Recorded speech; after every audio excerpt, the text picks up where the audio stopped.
Carmilla by J. Sheridan Le Fanu. Chapter 1. An Early Fright. In Styria, we, though by no means magnificent people, inhabit a castle, or schloss. A small income in that part of the world goes a great way.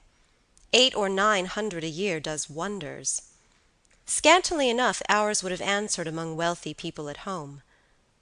My father is English, and I bear an English name, although I never saw England.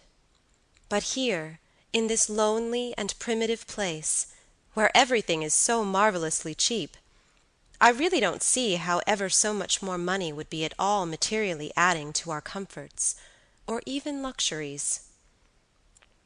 My father was in the Austrian service, and retired upon a pension and his patrimony, and purchased this feudal residence and the small estate on which it stands, a bargain. Nothing can be more picturesque or solitary.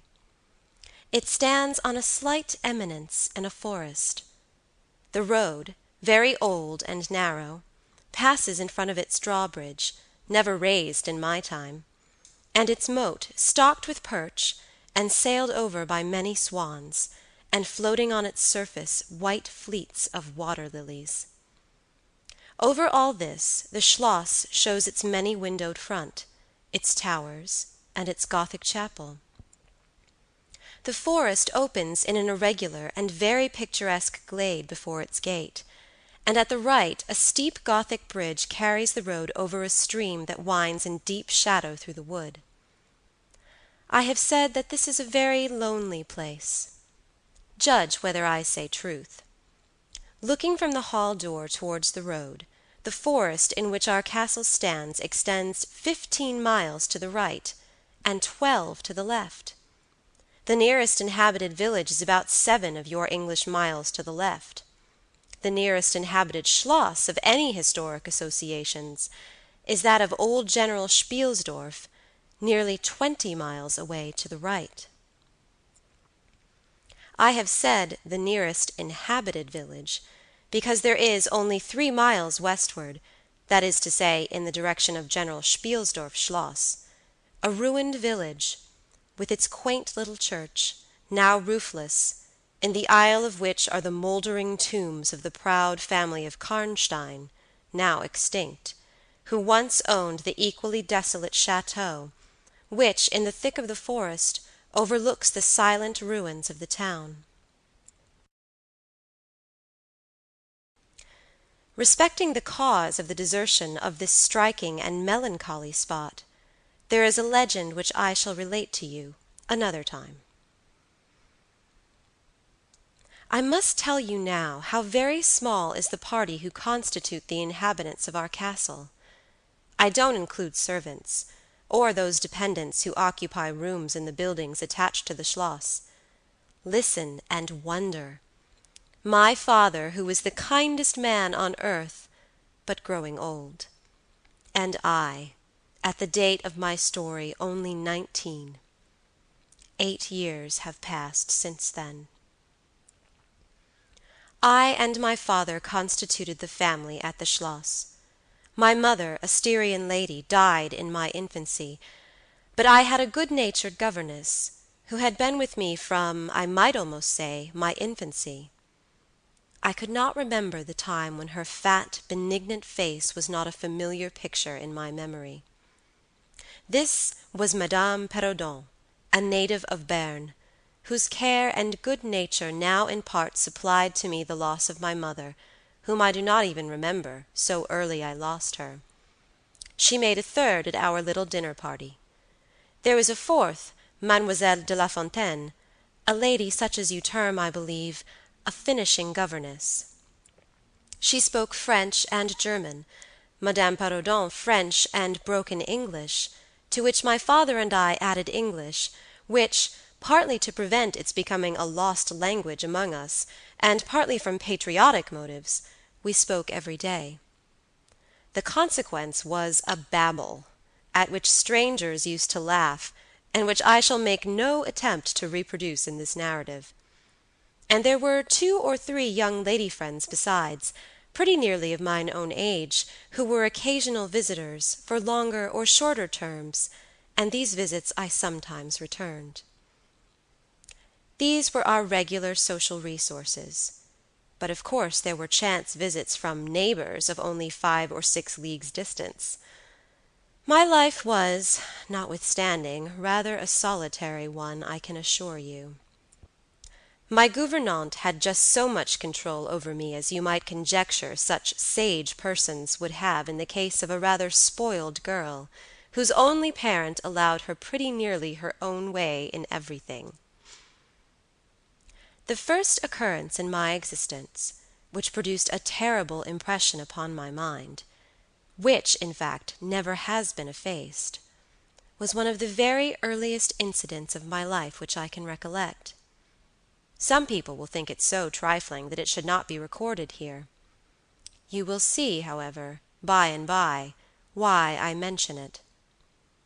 The nursery, as it was called, though I had it all to myself, was a large room in the upper story of the castle with a steep oak roof. I can't have been more than 6 years old, when one night I awoke, and looking round the room from my bed, failed to see the nursery maid. Neither was my nurse there, and I thought myself alone. I was not frightened, for I was one of those happy children who are studiously kept in ignorance of ghost stories, of fairy tales, and of all such lore as makes us cover up our heads when the door cracks suddenly, or the flicker of an expiring candle makes the shadow of a bedpost dance upon the wall nearer to our faces.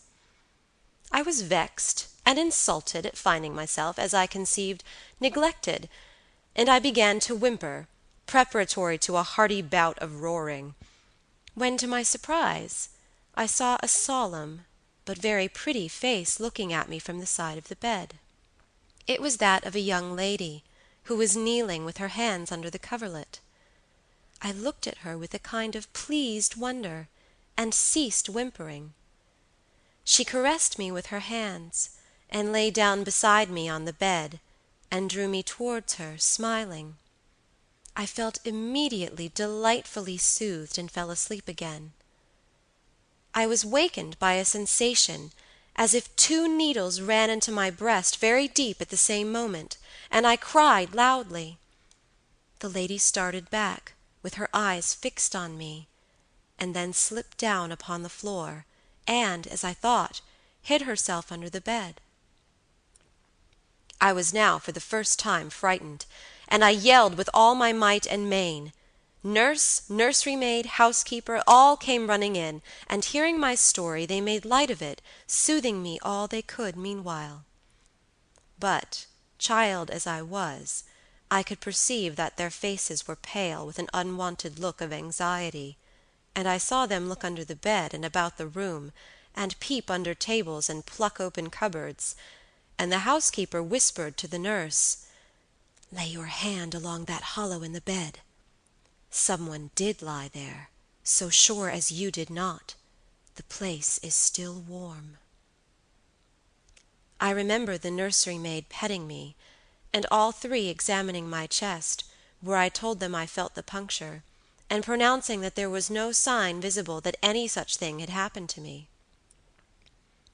The housekeeper and the 2 other servants who were in charge of the nursery remained sitting up all night, and from that time a servant always sat up in the nursery until I was about 14. I was very nervous for a long time after this. A doctor was called in. He was pallid and elderly. How well I remember his long, saturnine face, slightly pitted with smallpox, and his chestnut wig. For a good while, every 2nd day, he came and gave me medicine, which of course I hated. The morning after I saw this apparition I was in a state of terror, and could not bear to be left alone, daylight though it was, for a moment.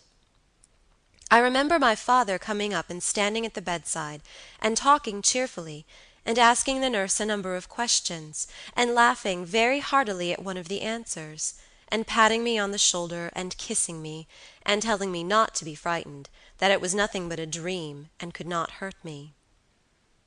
but I was not comforted, for I knew the visit of the strange woman was not a dream, and I was awfully frightened. I was a little consoled by the nursery maid's assuring me that it was she who had come and looked at me, and lain down beside me in the bed, and that I must have been half dreaming not to have known her face. But this, though supported by the nurse, did not quite satisfy me. I remembered in the course of that day a venerable old man in a black cassock coming into the room with the nurse and housekeeper, and talking a little to them, and very kindly to me. His face was very sweet and gentle, and he told me they were going to pray, and joined my hands together, and desired me to say softly while they were praying, "Lord, hear all good prayers for us, for Jesus' sake." I think those were the very words, for I often repeated them to myself, and my nurse used for years to make me say them in my prayers. I remembered so well the thoughtful, sweet face of that white-haired old man in his black cassock, as he stood in that rude, lofty, brown room with the clumsy furniture of a fashion 300 years old about him, and the scanty light entering its shadowy atmosphere through the small lattice. He kneeled, and the 3 women with him, and he prayed aloud with an earnest, quavering voice for what appeared to me a long time. I forget all my life preceding that event, and for some time after it is all obscure also, but the scenes I have just described stand out, vivid as the isolated pictures of the phantasmagoria surrounded by darkness. Chapter 2. A Guest. I am now going to tell you something so strange that it will require all your faith in my veracity to believe my story. It is not only true, nevertheless, but truth of which I have been an eye-witness. It was a sweet summer evening, and my father asked me, as he sometimes did, to take a little ramble with him along that beautiful forest vista which I have mentioned as lying in front of the Schloss. "General Spielsdorf cannot come to us so soon as I had hoped," said my father, as we pursued our walk. He was to have paid us a visit of some weeks, and we had expected his arrival next day. He was to have brought with him a young lady, his niece and ward, Mademoiselle Rheinfeldt, whom I had never seen, but whom I had heard described as a very charming girl, and in whose society I had promised myself many happy days. I was more disappointed than a young lady living in a town or a bustling neighborhood can possibly imagine. This visit, and the new acquaintance it promised, had furnished my daydream for many weeks. "And how soon does he come?" I asked. "Not till autumn, not for 2 months, I dare say," he answered. "And I am very glad now, dear, that you never knew Mademoiselle Rheinfeldt."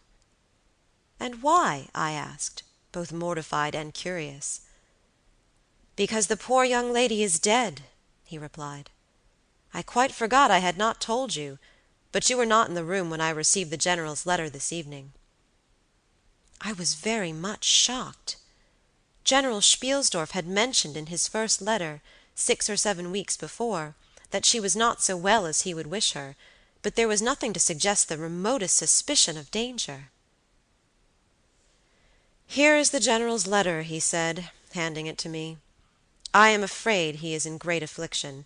The letter appears to me to have been written very nearly in distraction." We sat down on a rude bench, under a group of magnificent lime trees. The sun was setting with all its melancholy splendor behind the sylvan horizon, and the stream that flows beside our home, and passes under the steep old bridge I have mentioned, wound through many a group of noble trees, almost at our feet, reflecting in its current the fading crimson of the sky. General Spielsdorf's letter was so extraordinary, so vehement, and in some places so self-contradictory, that I read it twice over, the second time aloud to my father, and was still unable to account for it, except by supposing that grief had unsettled his mind. It said, "I have lost my darling daughter, for as such I loved her. During the last days of dear Bertha's illness I was not able to write to you. Before then I had no idea of her danger. I have lost her, and now learn all too late. She died in the peace of innocence, and in the glorious hope of a blessed futurity. The fiend who betrayed our infatuated hospitality has done it all. I thought I was receiving into my house innocence, gaiety, a charming companion for my lost Bertha. Heavens, what a fool have I been!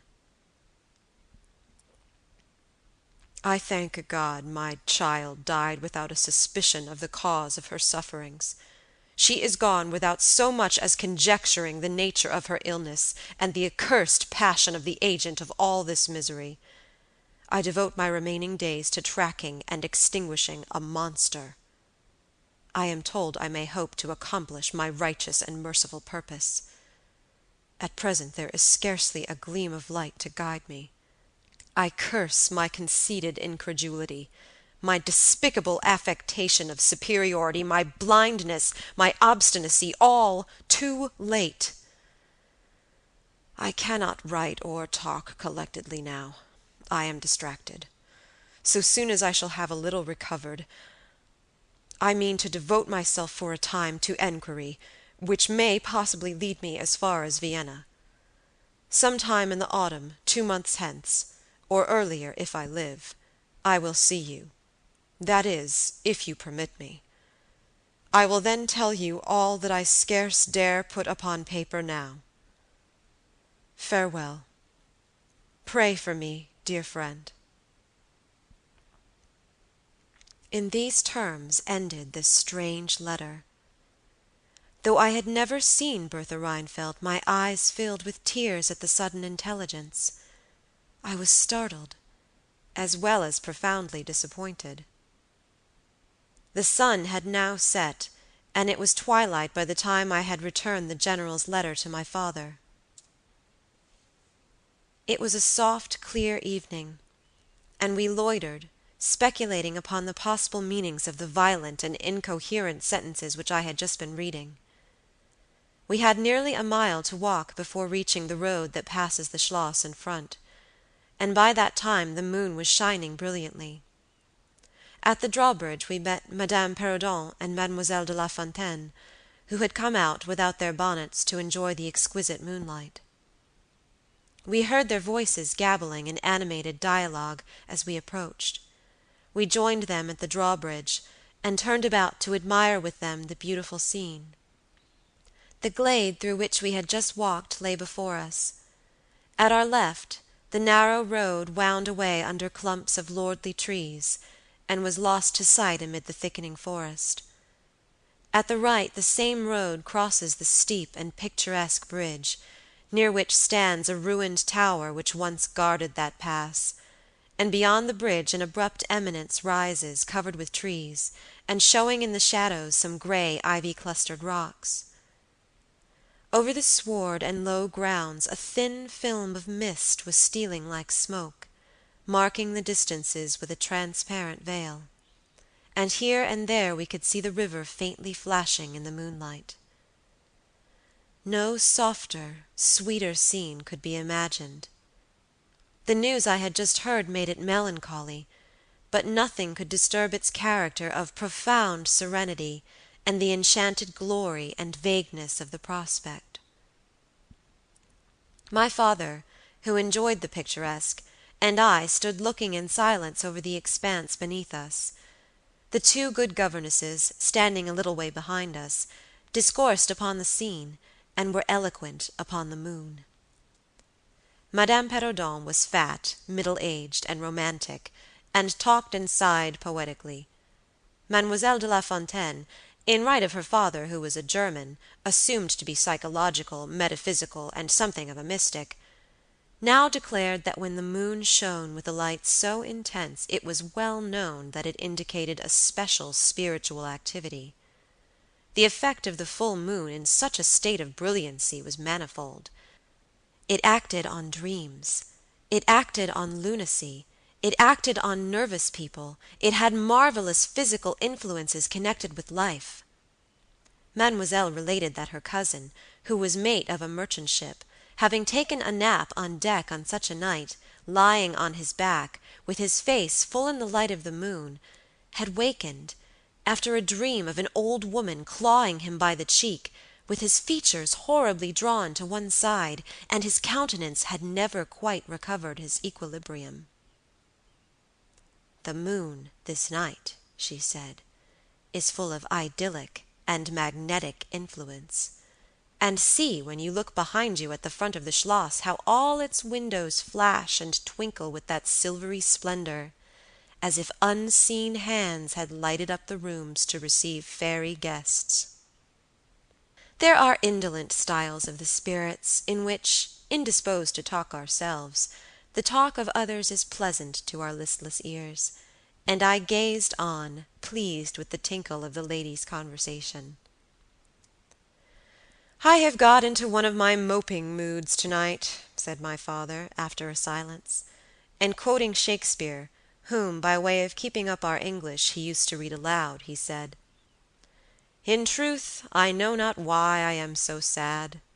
It wearies me. You say it wearies you, but how I got it, came by it, I forget the rest. But I feel as if some great misfortune were hanging over us. I suppose the poor General's afflicted letter has had something to do with it." At this moment, the unwonted sound of carriage wheels and many hoofs upon the road arrested our attention. They seemed to be approaching from the high ground overlooking the bridge, and very soon the equipage emerged from that point. 2 horsemen first crossed the bridge, then came a carriage drawn by 4 horses, and 2 men rode behind. It seemed to be the traveling carriage of a person of rank, and we were all immediately absorbed in watching that very unusual spectacle. It became, in a few moments, greatly more interesting, for just as the carriage had passed the summit of the steep bridge, one of the leaders, taking fright, communicated his panic to the rest, and after a plunge or two the whole team broke into a wild gallop together, and dashing between the horsemen who rode in front, came thundering along the road towards us with the speed of a hurricane. The excitement of the scene was made more painful by the clear, long-drawn screams of a female voice from the carriage window. We all advanced in curiosity and horror, me rather in silence, the rest with various ejaculations of terror. Our suspense did not last long. Just before you reach the castle drawbridge, on the route they were coming, there stands by the roadside a magnificent lime tree. On the other stands an ancient stone cross, at sight of which the horses, now going at a pace that was perfectly frightful, swerved so as to bring the wheel over the projecting roots of the tree. I knew what was coming. I covered my eyes, unable to see it out, and turned my head away. At the same moment I heard a cry from my lady friends who had gone on a little. Curiosity opened my eyes, and I saw a scene of utter confusion. 2 of the horses were on the ground, the carriage lay upon its side with 2 wheels in the air, the men were busy removing the traces, and a lady with a commanding air and figure had gotten out, and stood with clasped hands, raising the handkerchief that was in them every now and then to her eyes. Through the carriage door was now lifted a young lady, who appeared to be lifeless. My dear old father was already beside the elder lady, with his hat in his hand, evidently tendering his aid and the resources of his schloss. The lady did not appear to hear him, or to have eyes for anything but the slender girl who was being placed against the slope of the bank.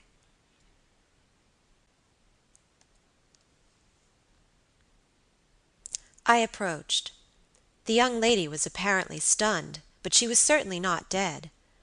My father, who piqued himself on being something of a physician, had just had his fingers on her wrist, and assured the lady, who declared herself her mother, that her pulse, though faint and irregular, was undoubtedly still distinguishable. The lady clasped her hands and looked upward, as if in a momentary transport of gratitude, but immediately she broke out again in that theatrical way which is, I believe, natural to some people. She was what is called a fine-looking woman for her time of life, and must have been handsome.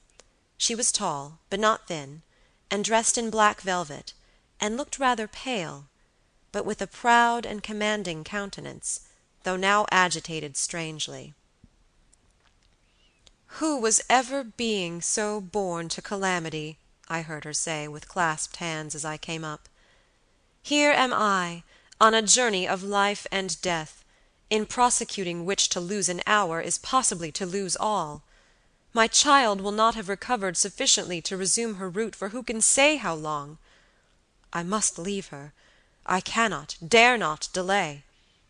How far on, sir, can you tell, is the nearest village? I must leave her there, and shall not see my darling, or even hear of her till my return 3 months hence."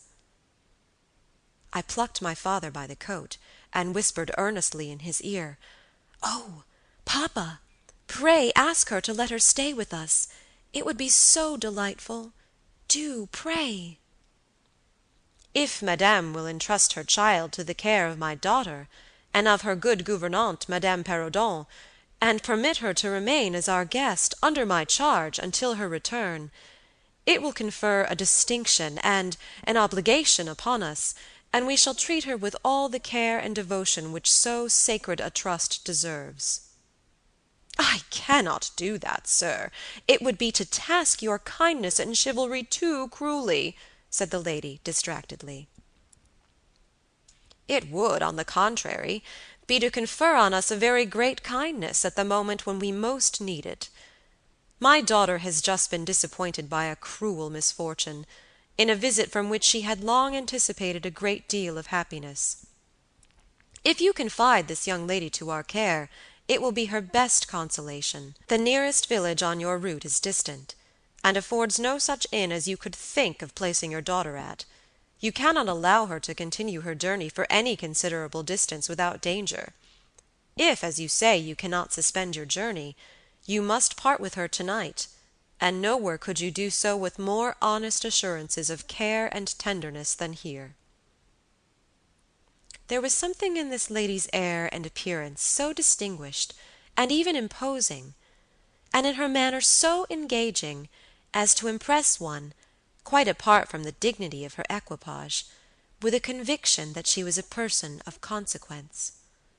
By this time the carriage was replaced in its upright position, and the horses, quite tractable, in the traces again. The lady threw on her daughter a glance which I fancied was not quite so affectionate as one might have anticipated from the beginning of the scene, and then she beckoned slightly to my father, and withdrew 2 or 3 steps with him out of hearing, and talked to him with a fixed and stern countenance, not at all like that with which she had hitherto spoken.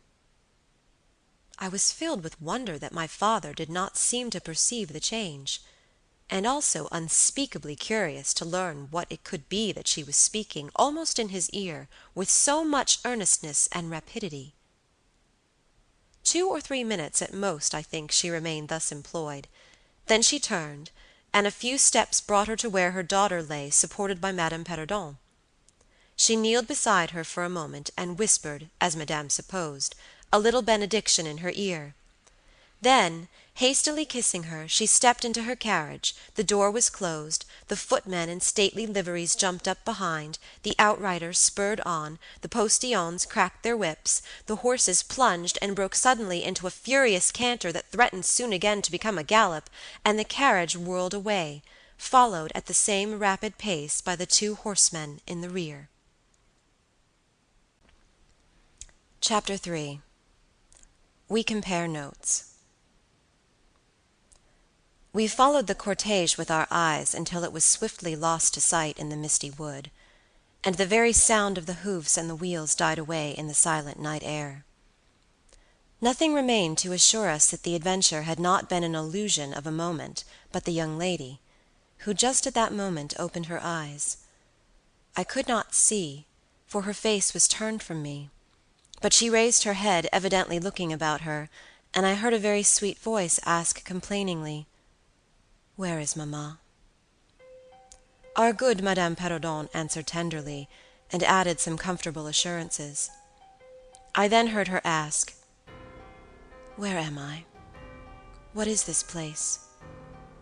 And after that she said, "I don't see the carriage. And Matska, where is she?" Madame answered all her questions in so far as she understood them, and gradually the young lady remembered how the misadventure came about, and was glad to hear that no one in or in attendance on the carriage was hurt, and on learning that her mamma had left her here till her return in about 3 months, she wept. I was going to add my consolations to those of Madame Perrodon when Mademoiselle de La Fontaine placed her hand upon my arm, saying, "Don't approach. One at a time is as much as she can at present converse with. A very little excitement would possibly overpower her now." As soon as she is comfortably in bed, I thought, I will run up to her room and see her. My father, in the meantime, had sent a servant on horseback for the physician, who lived about 2 leagues away, and a bedroom was being prepared for the young lady's reception. The stranger now rose, and leaning on Madame's arm, walked slowly over the drawbridge and into the castle gate. In the hall, servants waited to receive her, and she was conducted forthwith to her room. The room we usually sat in, as our drawing-room is long, having 4 windows, that looked over the moat and the drawbridge, upon the forest scene I have just described. It is furnished in old carved oak, with large carved cabinets, and the chairs are cushioned with crimson Utrecht velvet. The walls are covered with tapestry, and surrounded with great gold frames, the figures being as large as life, in ancient and very curious costume, and the subjects represented are hunting, hawking, and generally festive. It is not too stately to be extremely comfortable, and here we had our tea, for with his usual patriotic leanings he insisted that the national beverage should make its appearance regularly with our coffee and chocolate.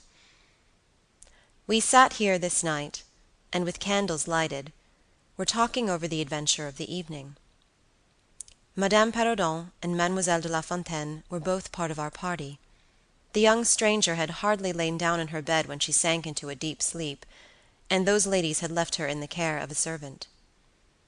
"How do you like our guest?" I asked, as soon as Madame entered. "Tell me all about her." "I like her extremely," answered Madame.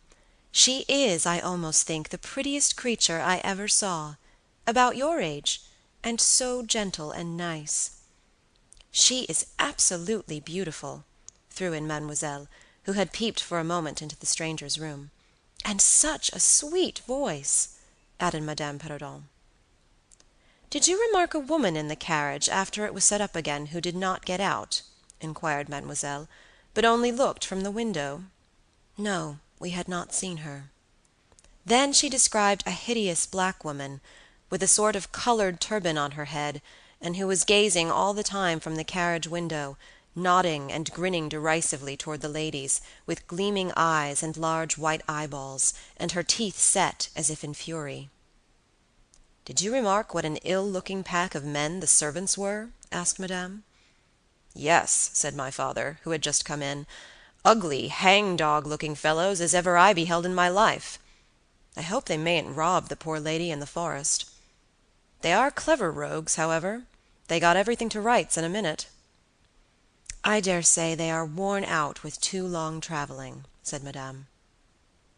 "Besides looking wicked, their faces were so strangely lean, and dark, and sullen. I am very curious, I own, but I dare say the young lady will tell you all about it tomorrow if she is sufficiently recovered." "I don't think she will," said my father, with a mysterious smile, and a little nod of his head as if he knew more about it than he cared to tell us. This made us all the more inquisitive as to what had passed between him and the lady in black velvet, in the brief but earnest interview that had immediately preceded her departure. We were scarcely alone when I entreated him to tell me. He did not need much pressing. "There is no particular reason why I should not tell you. She expressed a reluctance to trouble us with the care of her daughter, saying she was in delicate health, and nervous, but not subject to any kind of seizure, she volunteered that, nor to any illusion, being, in fact, perfectly sane." "How very odd to say all that," I interpolated. "It was so unnecessary." "At all events, it was said," he laughed, "and as you wish to know all that passed, which was very little indeed, I tell you. She then said, 'I am making a long journey of vital importance,' she emphasized the word, 'rapid and secret. I shall return for my child in 3 months. In the meantime she will be silent as to who we are, whence we come, and whither we are traveling.' That is all she said. She spoke very pure French. When she said the word 'secret,' she paused for a few seconds, looking sternly, her eyes fixed on mine. I fancy she makes a great point of that. You saw how quickly she was gone. I hope I have not done a very foolish thing in taking charge of the young lady." For my part, I was delighted. I was longing to see and talk to her, and only waiting till the doctor should give me leave. You who live in towns can have no idea how great an event the introduction of a new friend is in such a solitude as surrounded us. The doctor did not arrive till nearly 1 o'clock, but I could no more have gone to my bed and slept than I could have overtaken, on foot, the carriage in which the princess in black velvet had driven away.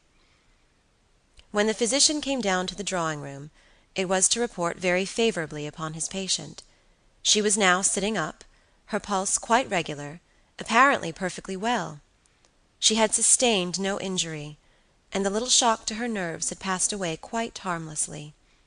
There could be no harm certainly in my seeing her if we both wished it, and with this permission I sent, forthwith, to know whether she would allow me to visit her for a few minutes in her room. The servant returned immediately to say that she desired nothing more. You may be sure I was not long in availing myself of this permission. Our visitor lay in one of the handsomest rooms in the Schloss. It was, perhaps, a little stately.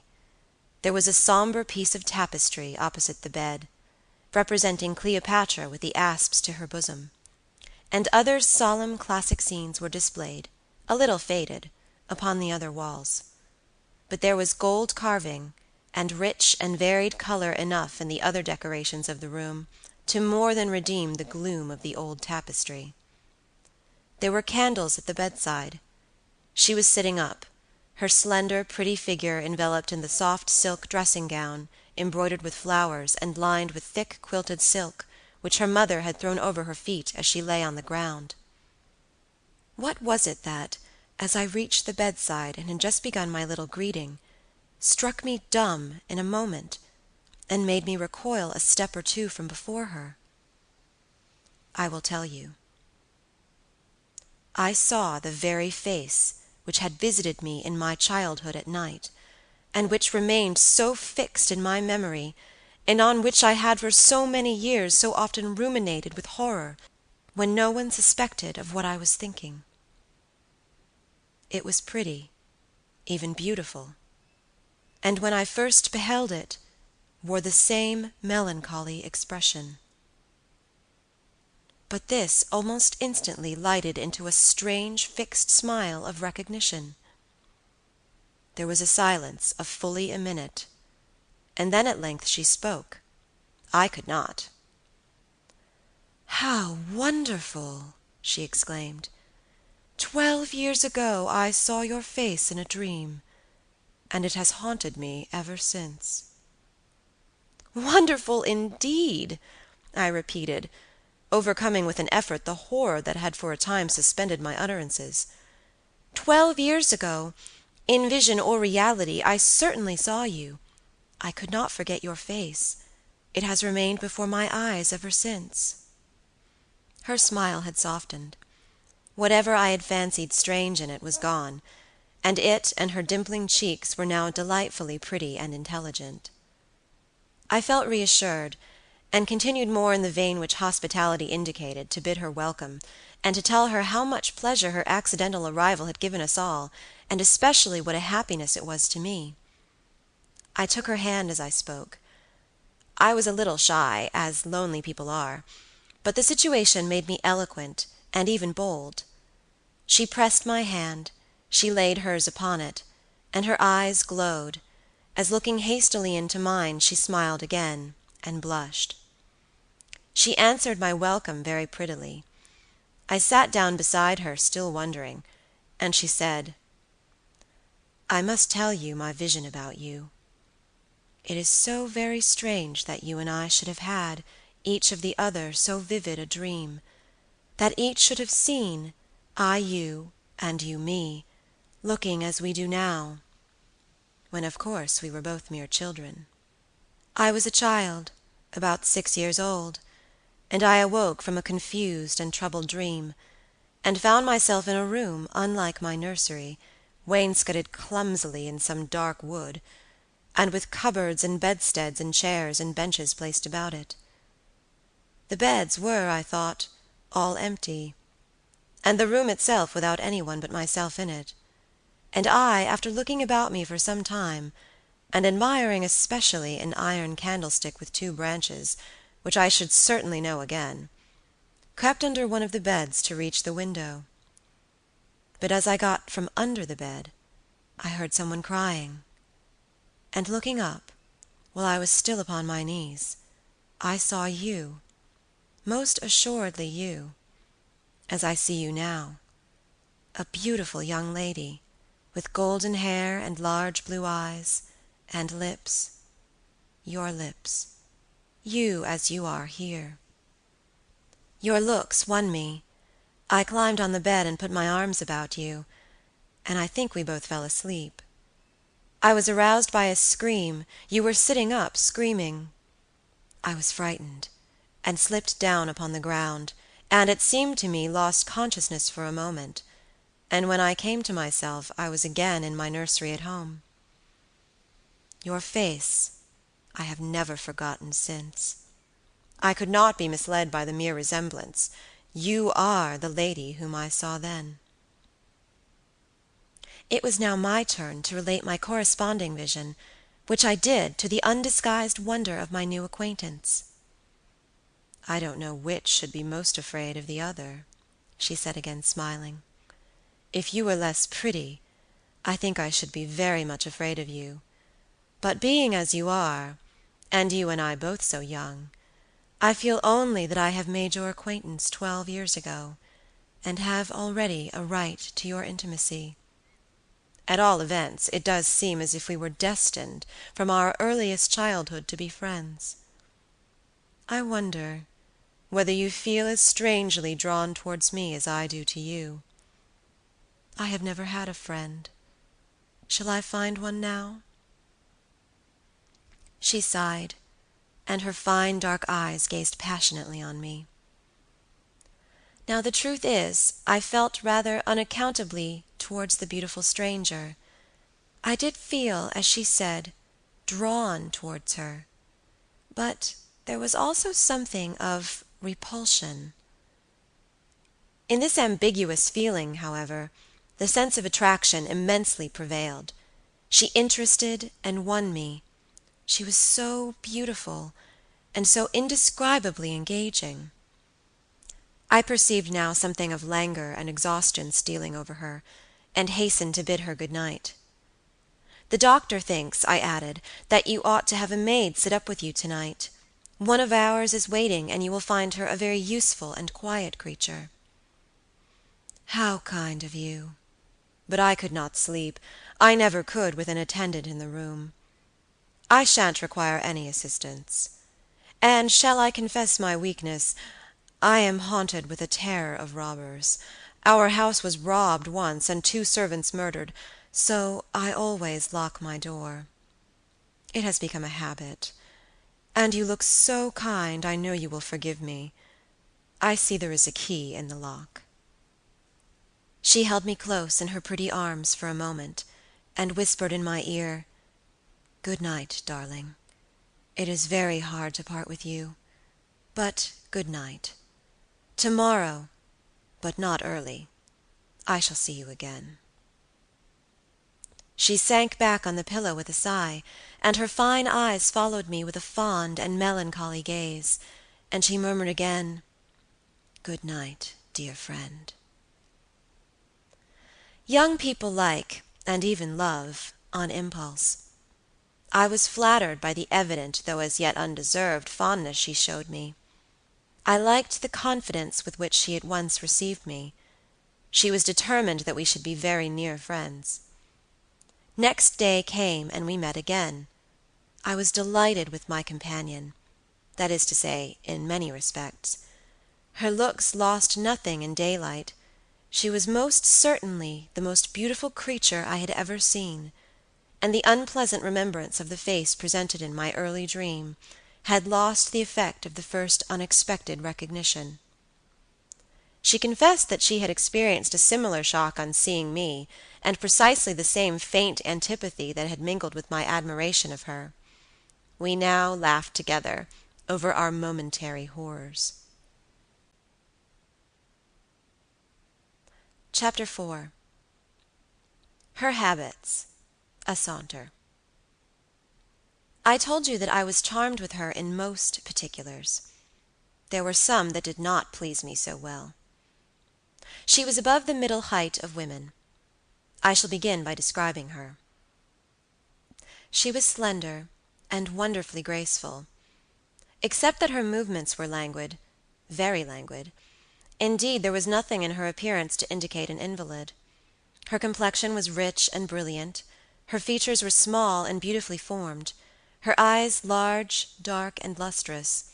Her hair was quite wonderful. I never saw hair so magnificently thick and long when it was down about her shoulders. I have often placed my hands under it and laughed with wonder at its weight.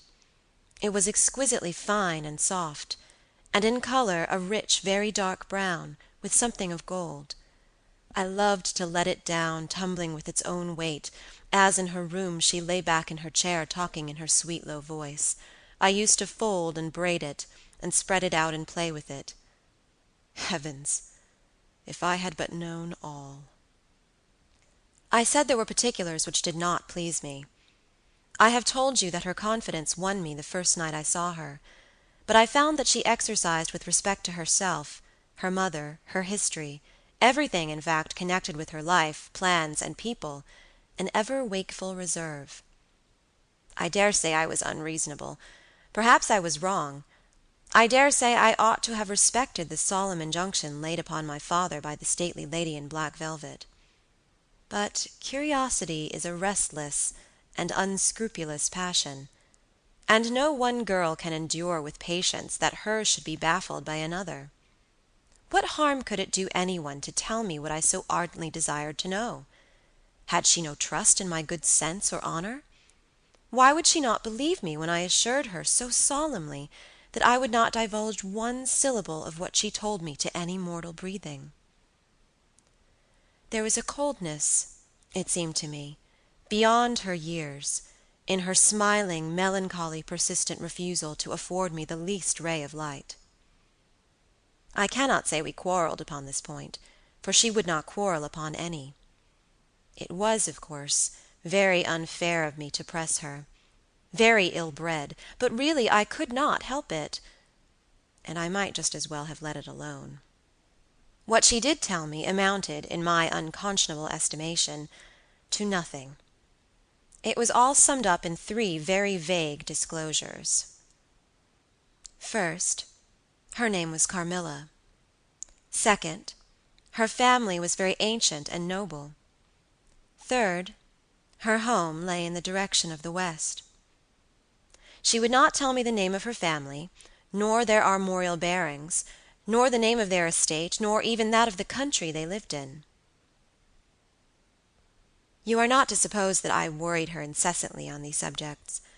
I watched opportunity, and rather insinuated than urged my inquiries.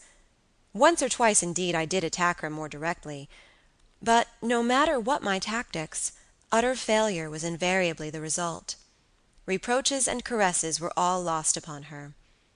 But I must add this, that her evasion was conducted with so pretty a melancholy and deprecation, with so many and even passionate declarations of her liking for me, and trust in my honor, and with so many promises that I should at last know all, that I could not find it in my heart long to be offended with her.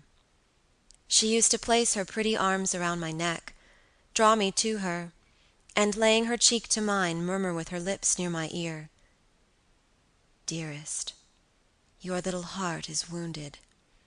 Think me not cruel because I obey the irresistible law of my strength and weakness. If your dear heart is wounded, my wild heart bleeds with yours. In the rapture of my enormous humiliation, I live in your warm life, and you shall die, sweetly die into mine. I cannot help it. As I draw near to you, you in your turn will draw near to others, and learn the rapture of that cruelty which yet is love. So for a while seek to know no more of me and mine, but trust me with all your loving spirit." And when she had spoken such a rhapsody, she would press me more closely in her trembling embrace, and her lips in soft kisses gently glow upon my cheek. Her agitations and her language were unintelligible to me. From these foolish embraces, which were not of very frequent occurrence, I must allow I used to wish to extricate myself, but my energies seemed to fail me.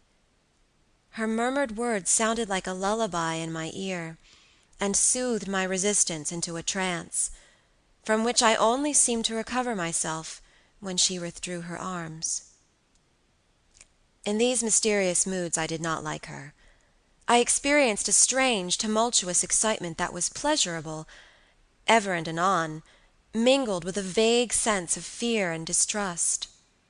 I had no distinct thoughts about her while such scenes lasted, but I was conscious of a love growing into adoration, and also of abhorrence. This I know is paradox, but I can make no other attempt to explain the feeling.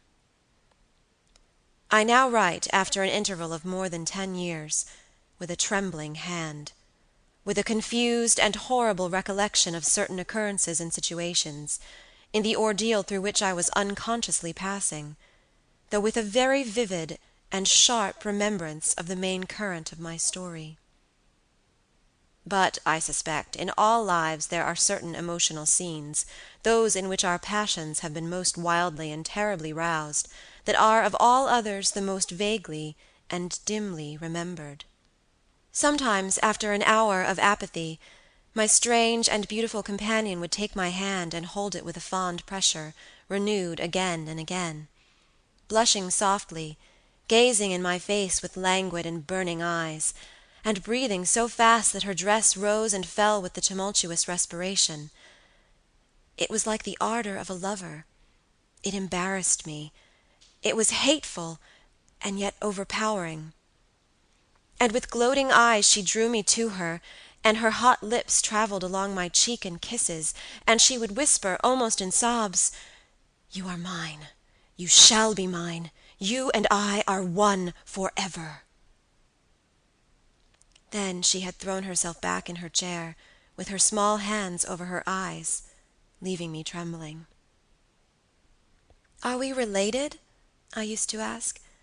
"What can you mean by all this? I remind you perhaps of someone whom you love, but you must not. I hate it. I don't know you. I don't know myself when you look so and talk so." She used to sigh at my vehemence, then turn away and drop my hand. Respecting these very extraordinary manifestations, I strove in vain to form any satisfactory theory. I could not refer them to affectation or trick. It was unmistakably the momentary breaking out of suppressed instinct and emotion. Was she, notwithstanding her mother's volunteered denial, subject to brief visitations of insanity? Or was there here a disguise and a romance? I had read in old storybooks of such things. What if a boyish lover had found his way into the house, and sought to prosecute his suit in masquerade with the assistance of a clever old adventuress? but there were many things against this hypothesis, highly interesting as it was to my vanity. I could boast of no little attentions, such as masculine gallantry delights to offer. Between these passionate moments there were long intervals of commonplace, of gaiety, of brooding melancholy, during which, except that I detected her eyes so full of melancholy fire, following me, at times I might have been as nothing to her. Except in these brief periods of mysterious excitement her ways were girlish, and there was always a languor about her, quite incompatible with the masculine system in a state of health.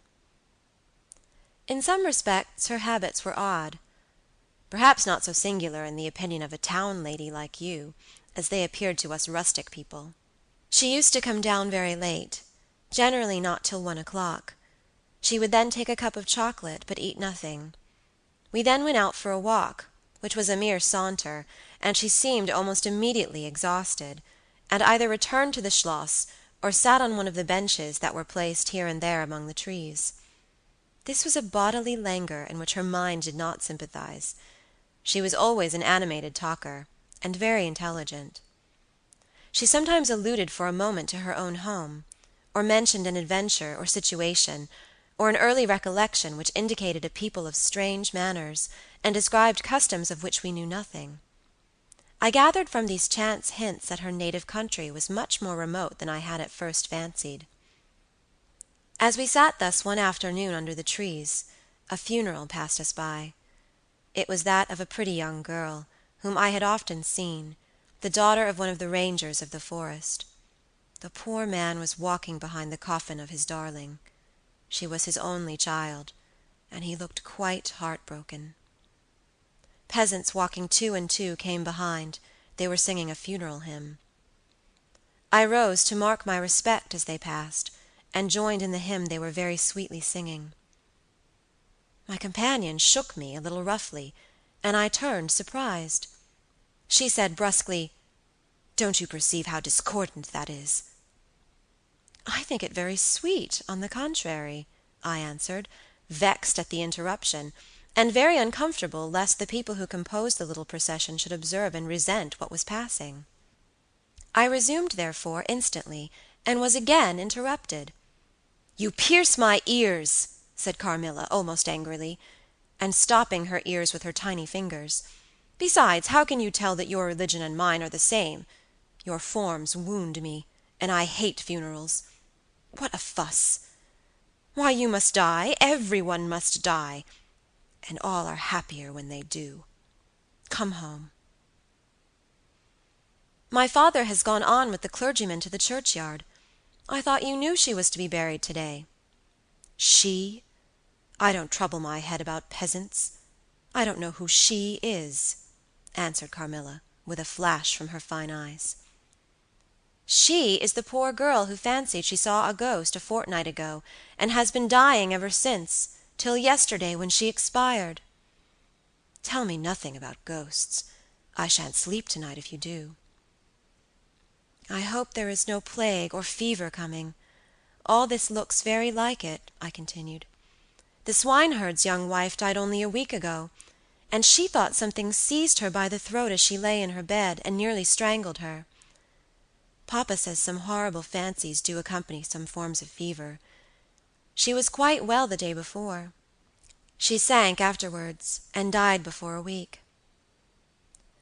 "Well, her funeral is over, I hope, and her hymn sung, and our ears shan't be tortured with that discord and jargon.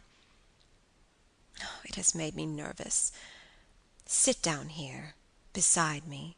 Sit close. Hold my hand. Press it hard. Hard. Harder." We had moved a little back, and had come to another seat. She sat down. Her face underwent a change that alarmed and even terrified me for a moment.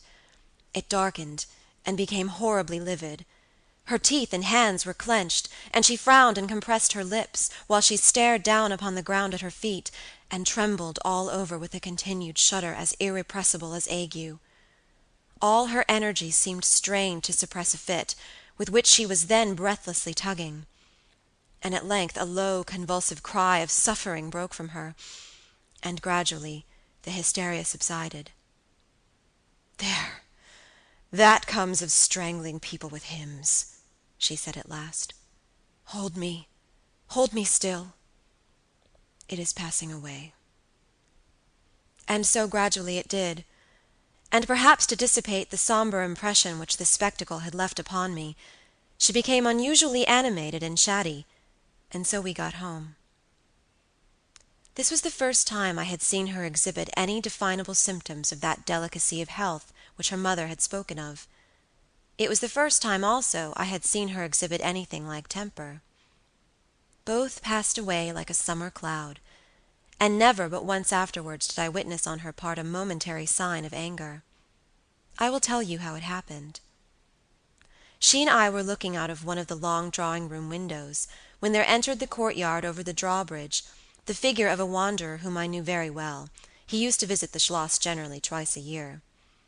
It was the figure of a hunchback, with the sharp, lean features that generally accompany deformity. He wore a pointed black beard, and he was smiling from ear to ear, showing his white fangs. He was dressed in buff, black, and scarlet, and crossed with more straps and belts than I could count, from which hung all manner of things. Behind he carried a magic lantern, and 2 boxes which I well knew, in one of which was a salamander, and the other a mandrake. These monsters used to make my father laugh. They were compounded of parts of monkeys, parrots, squirrels, fish, and hedgehogs, dried and stitched together with great neatness and startling effect. He had a fiddle, a box of conjuring apparatus, a pair of foils and masks attached to his belt, several other mysterious cases dangling about him, and a black staff with copper ferrules in his hand.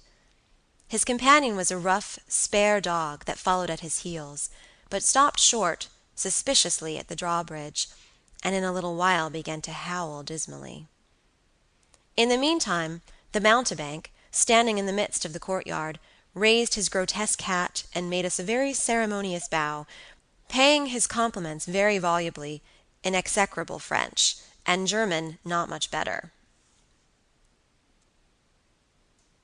Then, disengaging his fiddle, he began to scrape a lively air to which he sang with a merry discord, dancing with ludicrous airs and activity that made me laugh in spite of the dog's howling.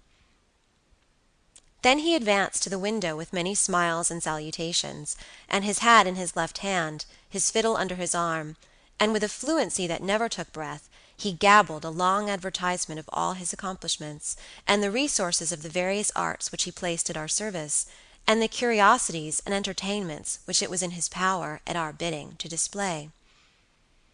"Will your ladyships be pleased to buy an amulet against the oupire, which is going like the wolf, I hear, through these woods?" he said, dropping his hat on the pavement.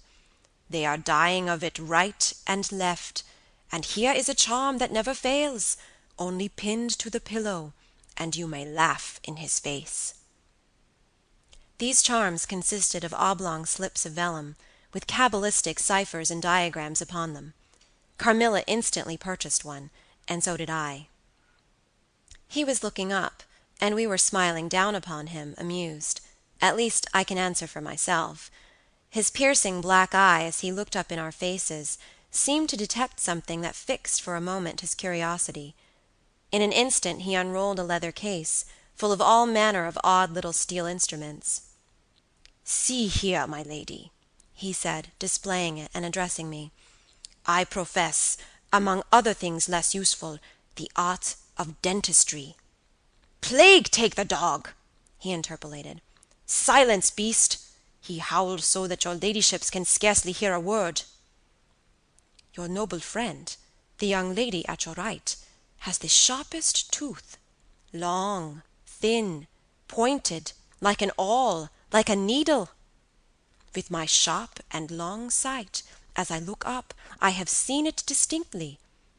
Now, if it happens to hurt the young lady, and I think it must, here am I. Here are my file, my punch, my nippers. I will make it round and blunt, if her ladyship pleases.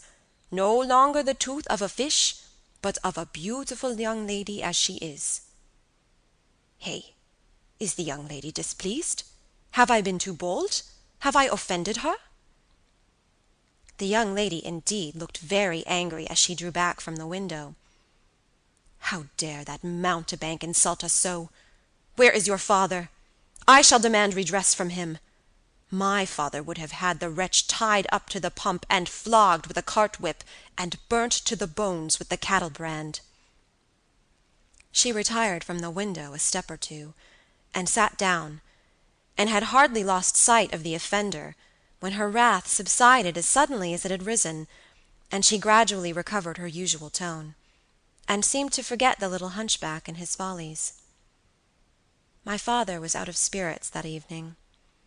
On coming in, he told us that there had been another case, very similar to the 2 fatal ones which had lately occurred. The sister of a young peasant on his estate, only a mile away, was very ill, had been, as she described it, attacked very nearly in the same way, and was now slowly but steadily sinking. "All this," said my father, "is strictly referable to natural causes. These poor people infect one another with their superstitions, and so repeat in imagination the images of terror that have infested their neighbors." "But that very circumstance frightens one horribly," said Carmilla. "How so?" inquired my father. "I am so afraid of fancying I see such things. I think it would be as bad as reality." "We are in God's hands. Nothing can happen without His permission, and all will end well for those who love Him. He is our faithful Creator. He has made us all, and will take care of us." "Creator? Nature?" said the young lady, in answer to my gentle father. "And this disease that invades the country is natural? Nature. All things proceed from nature, don't they? All things in the heaven, in the earth, and under the earth, act and live as nature ordains? I think so." "The doctor said he would come here today," said my father, after a silence. "I want to know what he thinks about it, and what he thinks we had better do." "Doctors never did me any good," said Carmilla. "Then you have been ill?" I asked. "More ill than ever you were," she answered. "Long ago?" "Yes, a long time. I suffered from this very illness, but I forget all but my pain and weakness, and they were not so bad as are suffered in other diseases." "You were very young, then?" "I dare say, let us talk no more of it. You would not wound a friend." She looked languidly in my eyes, and passed her arm round my waist lovingly, and led me out of the room. My father was busy over some papers near the window. "Why does your papa like to frighten us?" said the pretty girl, with a sigh and a little shudder. "He doesn't, dear Carmilla. It is the very furthest thing from his mind." "Are you afraid, dearest?" "I should be very much if I fancied there was any real danger of my being attacked as those poor people were." "You are afraid to die?" "Yes, everyone is." "But to die as lovers may, to die together, so that they may live together. Girls are caterpillars while they live in the world, to be finally butterflies when the summer comes. But in the meantime there are grubs and larvae. Don't you see, each with their peculiar propensities, necessities, and structure. So says Monsieur Buffon, in his big book, in the next room." Later in the day the doctor came, and was closeted with papa for some time. He was a skillful man, of 60 and upwards. He wore powder, and shaved his pale face as smooth as a pumpkin. He and papa emerged from the room together, and I heard papa laugh and say as they came out, "Well, I do wonder at a wise man like you. What do you say to hippogriffs and dragons?" The doctor was smiling, and made answer, shaking his head, "Nevertheless, life and death are mysterious states, and we know little of the resources of either." And they walked on, and I heard no more. I did not then know what the doctor had been broaching, but I think I guess it now. Chapter 5. A Wonderful Likeness. This evening there arrived from Gratz the grave, dark-faced son of the picture cleaner, with a horse and cart laden with 2 large packing cases, having many pictures in each.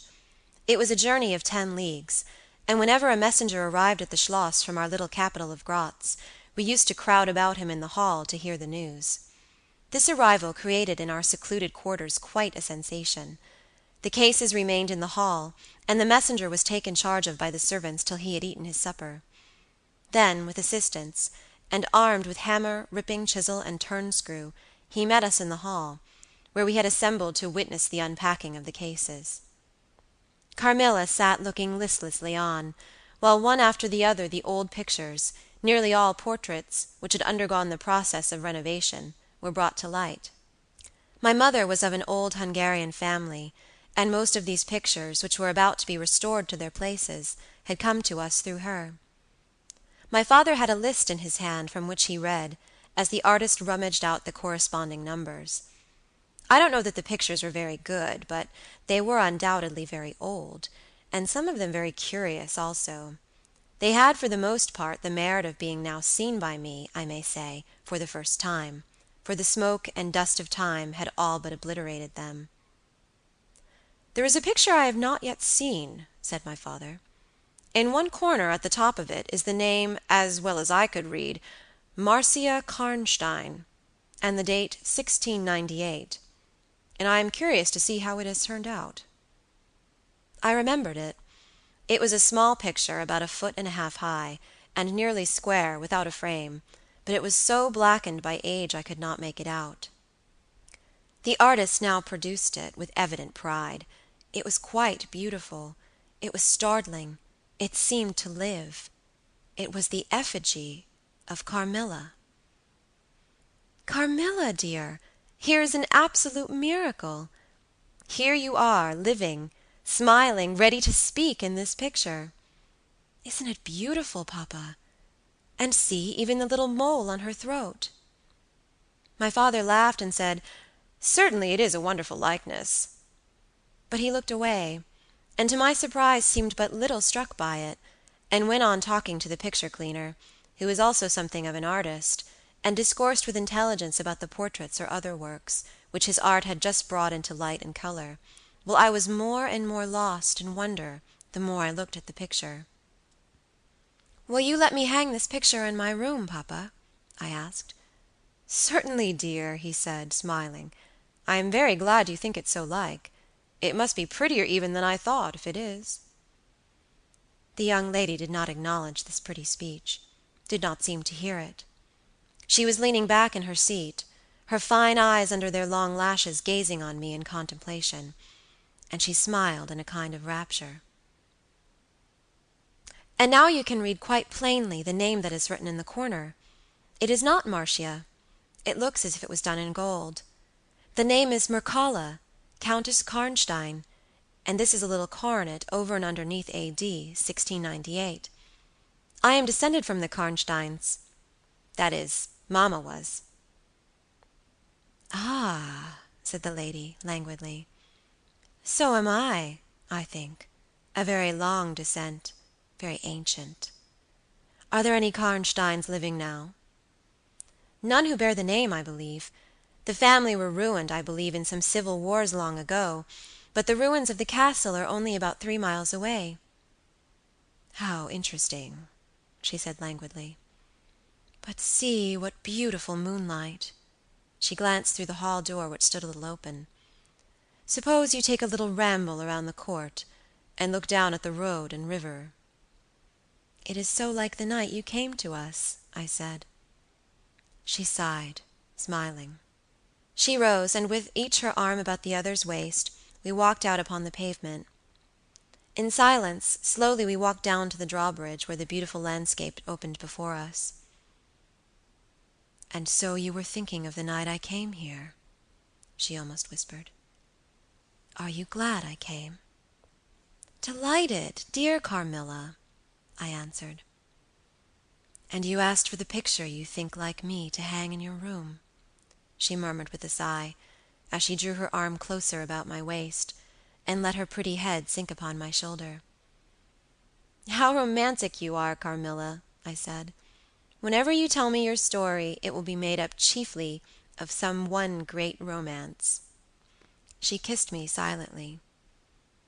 "I am sure, Carmilla, you have been in love, that there is at this moment an affair of the heart going on." "I have been in love with no one, and never shall," she whispered, "unless it should be with you." How beautiful she looked in the moonlight! Shy and strange was the look with which she quickly hid her face in my neck and hair, with tumultuous sighs that seemed almost to sob, and pressed in mine a hand that trembled. Her soft cheek was glowing against mine. "Darling, darling," she murmured, "I live in you, and you would die for me. I love you so." I started from her. She was gazing on me with eyes from which all fire, all meaning had flown, and a face colorless and apathetic. "Is there a chill in the air, dear?" she said drowsily. "I almost shiver. Have I been dreaming?" "Let us come in. Come in." "You look ill, Carmilla, a little faint. You certainly must take some wine," I said. "Yes, I will. I'm better now. I shall be quite well in a few minutes. Yes, do give me a little wine," answered Carmilla as we approached the door. "Let us look again for a moment. It is the last time, perhaps, I shall see the moonlight with you." "How do you feel now, dear Carmilla? Are you really better?" I asked. I was beginning to take alarm, lest she should have been stricken with the strange epidemic that they said had invaded the country about us. "Papa would be grieved beyond measure," I added, "if he thought you were ever so little ill, without immediately letting us know. We have a very skillful doctor near us, the physician who was with papa today." "I'm sure he is. I know how kind you all are, but, dear child, I am quite well again. There is nothing ever wrong with me but a little weakness. People say I am languid. I am incapable of exertion. I can scarcely walk as far as a child of 3 years old, and every now and then the little strength I have falters, and I become as you have just seen me. But after all, I am very easily set up again. In a moment I am perfectly myself. See how I have recovered." So indeed she had, and she and I talked a great deal, and very animated she was, and the remainder of that evening passed without any recurrence of what I call her infatuations. I mean her crazy talk and looks, which embarrassed and even frightened me.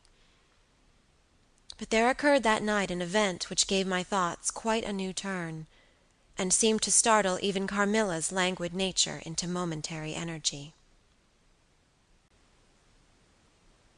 Chapter 6. A very strange agony. When we got into the drawing-room, and had sat down to our coffee and chocolate, although Carmilla did not take any, she seemed quite herself again, and Madame and Mademoiselle de la Fontaine joined us, and made a little card party, in the course of which papa came in for what he called his dish of tea. When the game was over he sat down beside Carmilla on the sofa, and asked her a little anxiously whether she had heard from her mother since her arrival. She answered no. He then asked whether she knew where a letter would reach her at present. "I cannot tell," she answered ambiguously, "but I have been thinking of leaving you. You have been already too hospitable and too kind to me. I have given you an infinity of trouble, and I should wish to take a carriage tomorrow and post in pursuit of her. I know where I shall ultimately find her, although I dare not yet tell you." "But you must not dream of any such thing," exclaimed my father, to my great relief. "We can't afford to lose you so, and I won't consent to your leaving us except under the care of your mother, who was so good as to consent to your remaining with us till she herself should return. I should be quite happy if I knew that you heard from her, but this evening the accounts of the progress of the mysterious disease that has invaded our neighborhood grow even more alarming.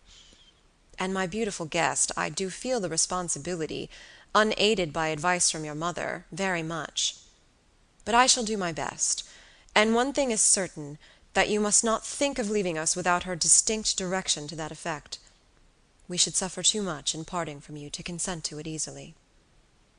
"Thank you, sir, 1,000 times for your hospitality," she answered, smiling bashfully. "You have all been too kind to me. I have seldom been so happy in all my life before, as in your beautiful chateau, under your care, and in the society of your dear daughter." So he gallantly, in his old-fashioned way, kissed her hand, smiling and pleased at her little speech. I accompanied Carmilla as usual to her room, and sat and chatted with her while she was preparing for bed. "Do you think," I said at length, "that you will ever confide fully in me?" She turned round smiling, but made no answer, only continued to smile on me. "You won't answer that?" I said. "You can't answer pleasantly. I ought not to have asked you." "You are quite right to ask me that, or anything. You do not know how dear you are to me, or you could not think any confidence too great to look for. But I am under vows, know none half so awfully, and I dare not tell my story yet, even to you. The time is very near when you shall know everything. You will think me cruel, very selfish, but love is always selfish. The more ardent, the more selfish. How jealous I am, you cannot know. You must come with me, loving me, to death, or else hate me, and still come with me, and hating me through death and after. There is no such word as indifference in my apathetic nature." "Now, Carmilla, you are going to talk your wild nonsense again," I said hastily. "Not I. Silly little fool as I am, and full of whims and fancies. For your sake I'll talk like a sage. Were you ever at a ball?" "No, how you do run on. What is it like? How charming it must be." "I almost forget it is years ago." I laughed. "You are not so old. Your first ball can hardly be forgotten yet." "I remember everything about it, with an effort. I see it all, as divers see what is going on above them, through a medium, dense, rippling, but transparent. There occurred that night what has confused the picture and made its colors faint. I was all but assassinated in my bed, wounded here," she touched her breast, "and never was the same since." "Were you near dying?" "Yes, very. A cruel love, strange love that would have taken my life. Love will have its sacrifices. No sacrifice without blood. Let us go to sleep now. I feel so lazy. How can I get up just now and lock my door?" She was lying with her tiny hands buried in her rich wavy hair, under her cheek. Her little head upon the pillow, and her glittering eyes followed me whenever I moved, with a kind of shy smile that I could not decipher. I bid her good night, and crept from the room with an uncomfortable sensation. I often wondered whether our pretty guest ever said her prayers. I certainly had never seen her upon her knees. In the morning she never came down until long after our family prayers were over, and at night she never left the drawing-room to attend our brief evening prayers in the hall. If it had not been that it had casually come out in one of our careless talks that she had been baptized, I should have doubted her being a Christian. Religion was a subject on which I had never heard her speak a word. If I had known the world better, this particular neglect or antipathy would not have so much surprised me. The precautions of nervous people are infectious, and persons of a like temperament are pretty sure, after a time, to imitate them. I had adopted Carmilla's habit of locking her bedroom door, having taken into my head all her whimsical alarms about midnight invaders and prowling assassins. I had also adopted her precaution of making a brief search through her room, to satisfy herself that no lurking assassin or robber was ensconced. These wise measures taken, I got into my bed and fell asleep. A light was burning in my room. This was an old habit, of very early date, and which nothing could have tempted me to dispense with. Thus fortified, I might take my rest in peace. But dreams come through stone walls, light up dark rooms, or darken light ones, and their persons make their exits and their entrances as they please, and laugh at locksmiths. I had a dream that night that was the beginning of a very strange agony. I cannot call it a nightmare, for I was quite conscious of being asleep. But I was equally conscious of being in my room, and lying in bed precisely as I actually was. I saw, or fancied I saw, the room and its furniture just as I had seen it last, except that it was very dark, and I saw something moving round the foot of the bed, which at first I could not accurately distinguish. But I soon saw that it was a sooty black animal that resembled a monstrous cat. It appeared to me about 4 or 5 feet long, for it measured fully the length of the hearthrug as it passed over it, and it continued toing and froing with the lithe, sinister restlessness of a beast in a cage. I could not cry out, although, as you may suppose, I was terrified. Its pace was growing faster, and the room rapidly darker and darker, and at length so dark that I could no longer see anything of it but its eyes. I felt it spring lightly on the bed. The 2 broad eyes approached my face, and suddenly I felt a stinging pain as if 2 large needles darted, an inch or 2 apart, deep into my breast. I waked with a scream. The room was lighted by the candle that burnt there all through the night, and I saw a female figure standing at the foot of the bed, a little at the right side. It was in a dark, loose dress, and its hair was down and covered its shoulders. A block of stone could not have been more still. There was not the slightest stir of respiration. As I stared at it, the figure appeared to have changed its place, and was now nearer the door, then close to it, the door opened, and it passed out. I was now relieved, and able to breathe and move. My first thought was that Carmilla had been playing me a trick, and that I had forgotten to secure my door. I hastened to it, and found it locked as usual on the inside. I was afraid to open it. I was horrified. I sprang into my bed and covered my head up in the bedclothes, and lay there, more dead than alive, till morning.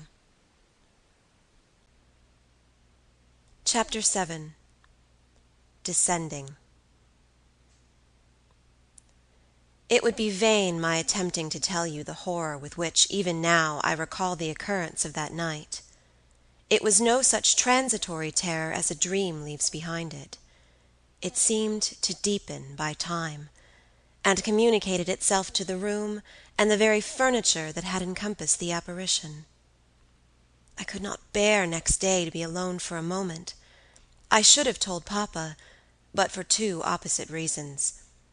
At one time I thought he would laugh at my story, and I could not bear its being treated as a jest, and at another, I thought he might fancy that I had been attacked by the mysterious complaint which had invaded our neighborhood. I had myself no misgiving of the kind, and as he had been rather an invalid for some time, I was afraid of alarming him. I was comfortable enough with my good-natured companions, Madame Perrodon and the vivacious Mademoiselle La Fontaine. They both perceived that I was out of spirits and nervous, and at length I told them what lay so heavy at my heart. Mademoiselle laughed, but I fancied that Madame Perrodon looked anxious. "By the by," said Mademoiselle, laughing, "the long lime-tree walk behind Carmilla's bedroom window is haunted." "Nonsense!" exclaimed Madame, who probably thought the theme rather inopportune. "And who tells that story, my dear?" "Martin says he came up twice when the old yard gate was being repaired before sunrise, and twice saw the same female figure walking down the lime-tree avenue." "So well he might, as long as there are cows to milk in the river fields," said Madame. "I dare say, but Martin chooses to be frightened, and never did I see fool more frightened." You must not say a word about it to Carmilla, because she can see down that walk from her room window," I interposed, "and she is, if possible, a greater coward than I." Carmilla came down rather later than usual that day.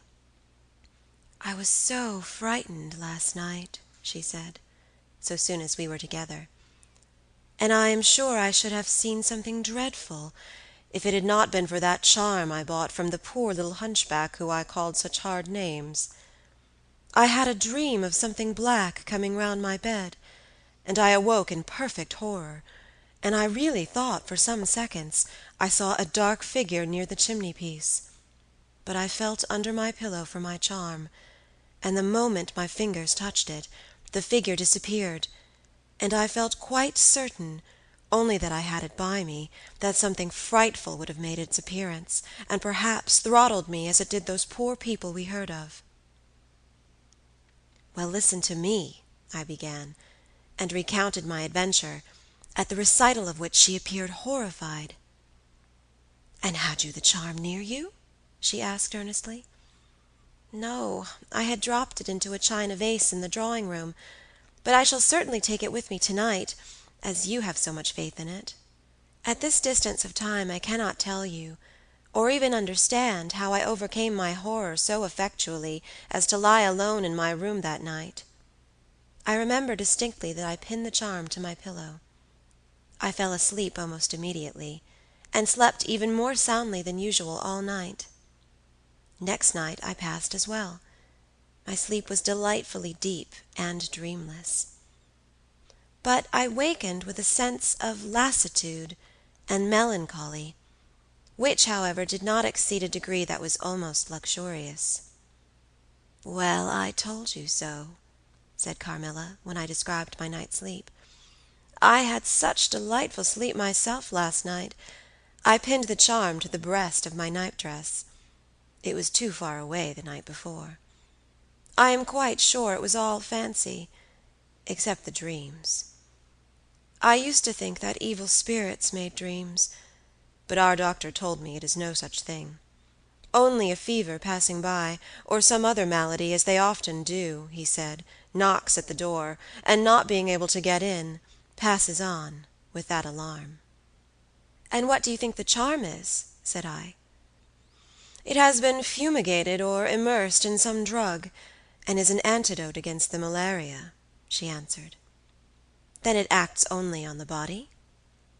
"Certainly.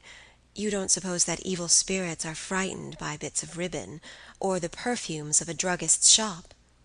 No, these complaints, wandering in the air, begin by trying the nerves, and so infect the brain, but before they can seize upon you, the antidote repels them. That, I am sure, is what the charm has done for us. It is nothing magical. It is simply natural." I should have been happier if I could quite have agreed with Carmilla, but I did my best, and the impression was a little losing its force. For some nights I slept profoundly, but still every morning I felt the same lassitude, and a languor weighed upon me all day. I felt myself a changed girl. A strange melancholy was stealing over me, a melancholy that I would not have interrupted. Dim thoughts of death began to open, and an idea that I was slowly sinking took gentle, and somehow not unwelcome possession of me. If it was sad, the tone of mind which this induced was also sweet. Whatever it might be, my soul acquiesced in it. I would not admit that I was ill. I would not consent to tell my papa, or to have the doctor sent for. Carmilla became more devoted to me than ever, and her strange paroxysms of languid adoration more frequent. She used to gloat on me with increasing ardor, the more my strength and spirits waned. This always shocked me, like a momentary glare of insanity. Without knowing it, I was now in a pretty advanced stage of the strangest illness under which mortal ever suffered. There was an unaccountable fascination in its earlier symptoms that more than reconciled me to the incapacitating effect of that stage of the malady. This fascination increased for a time, until it reached a certain point, when gradually a sense of the horrible mingled itself with it, deepening, as you shall hear, until it discolored and perverted the whole state of my life. The first change I experienced was rather agreeable. It was very near the turning point from which began the descent of Avernus. Certain vague and strange sensations visited me in my sleep. The prevailing one was of that pleasant, peculiar, cold thrill which we feel in bathing, when we move against the current of a river. This was soon accompanied by dreams that seemed interminable, and were so vague that I could never recollect their scenery and persons, or any one connected portion of their action. But they left an awful impression, and a sense of exhaustion, as if I had passed through a long period of great mental exertion and danger. After all these dreams there remained on waking a remembrance of having been in a place very nearly dark, and of having spoken to people whom I could not see, and especially of one clear voice, of a female's, very deep, that spoke as if at a distance, slowly, and producing always the same sensation of indescribable solemnity and fear. Sometimes there came a sensation as if a hand was drawn softly along my cheek and neck. Sometimes it was as if warm lips kissed me, and longer, and more lovingly as they reached my throat, but there the caress fixed itself. My heart beat faster, my breathing rose and fell rapidly and full drawn. A sobbing that rose into a sense of strangulation supervened and turned into a dreadful convulsion in which my senses left me, and I became unconscious. It was now 3 weeks since the commencement of this unaccountable state. My sufferings had, during the last week, told upon my appearance. I had grown pale. My eyes were dilated and darkened underneath, and the languor which I had long felt began to display itself in my countenance. My father asked me often whether I was ill, but with an obstinacy which now seems to me unaccountable, I persisted in assuring him that I was quite well. In a sense this was true. I had no pain. I could complain of no bodily derangement. My complaint seemed to be one of the imagination, or the nerves, and horrible as my sufferings were, I kept them, with a morbid reserve, very nearly to myself. It could not be that terrible complaint which the peasants called the oupire, for I had now been suffering for 3 weeks, and they were seldom ill for much more than 3 days, when death put an end to their miseries. Carmilla complained of dreams and feverish sensations, but by no means of so alarming a kind as mine. I say that mine were extremely alarming. Had I been capable of comprehending my condition, I would have invoked aid and advice on my knees. The narcotic of an unsuspected influence was acting upon me, and my perceptions were benumbed. I am going to tell you now of a dream that led immediately to an odd discovery. One night, instead of the voice I was accustomed to hear in the dark, I heard one, sweet and tender, and at the same time terrible, which said, "Your mother warns you to be aware of the assassin." At the same time a light unexpectedly sprang up, and I saw Carmilla standing near the foot of my bed in her white nightdress, bathed from her chin to her feet in one great stain of blood. I wakened with a shriek, possessed with the idea that Carmilla was being murdered. I remember springing from my bed, and my next recollection is that of standing on the lobby crying for help. Madame and Mademoiselle came scurrying out of their rooms in alarm. A lamp burned always on the lobby, and seeing me, they soon learned the cause of my terror. I insisted on our knocking at Carmilla's door. Our knocking was unanswered. It soon became a pounding and an uproar. We shrieked her name, but all was vain. We all grew frightened, for the door was locked. We hurried back in panic to my room. There we rang the bell long and furiously. If my father's room had been at that side of the house, we would have called him up at once to our aid. But alas, he was quite out of hearing, and to reach him involved an excursion for which we none of us had courage. Servants, however, soon came running up the stairs. I had got on my dressing gown and slippers meanwhile, and my companions were already similarly furnished. Recognizing the voices of the servants on the lobby, we sallied out together, and having renewed, as fruitlessly, our summons at Carmilla's door, I ordered the men to force the lock. They did so, and we stood, holding our lights aloft in the doorway, and so stared into the room. We called her by name, but there was still no reply. We looked round the room. Everything was undisturbed. It was exactly in the state in which I had left it on bidding her good night. But Carmilla was gone. Chapter 8. Search. At sight of the room, perfectly undisturbed except for our violent entrance, we began to cool a little, and soon recovered our senses sufficiently to dismiss the men. It had struck Mademoiselle that possibly Carmilla had been wakened by the uproar at her door, and in her first panic had jumped from her bed, and hid herself in a press, or behind a curtain, from which she could not, of course, emerge until the major domo and his myrmidons had withdrawn. We now recommenced our search, and began to call her name again. It was all to no purpose. Our perplexity and agitation increased. We examined the windows, but they were secured. I implored of Carmilla, if she had concealed herself, to play this cruel trick no longer, to come out and to end our anxieties. It was all useless. I was by this time convinced that she was not in the room, nor in the dressing room, the door of which was still locked on this side. She could not have passed it. I was utterly puzzled. Had Carmilla discovered one of those secret passages which the old housekeeper said were known to exist in the Schloss, although the tradition of their exact situation had been lost? A little time would, no doubt, explain all. Utterly perplexed as, for the present, we were. It was past 4:00, and I preferred passing the remaining hours of darkness in Madame's room. Daylight brought no solution of the difficulty. The whole household, with my father at its head, was in a state of agitation next morning. Every part of the chateau was searched. The grounds were explored.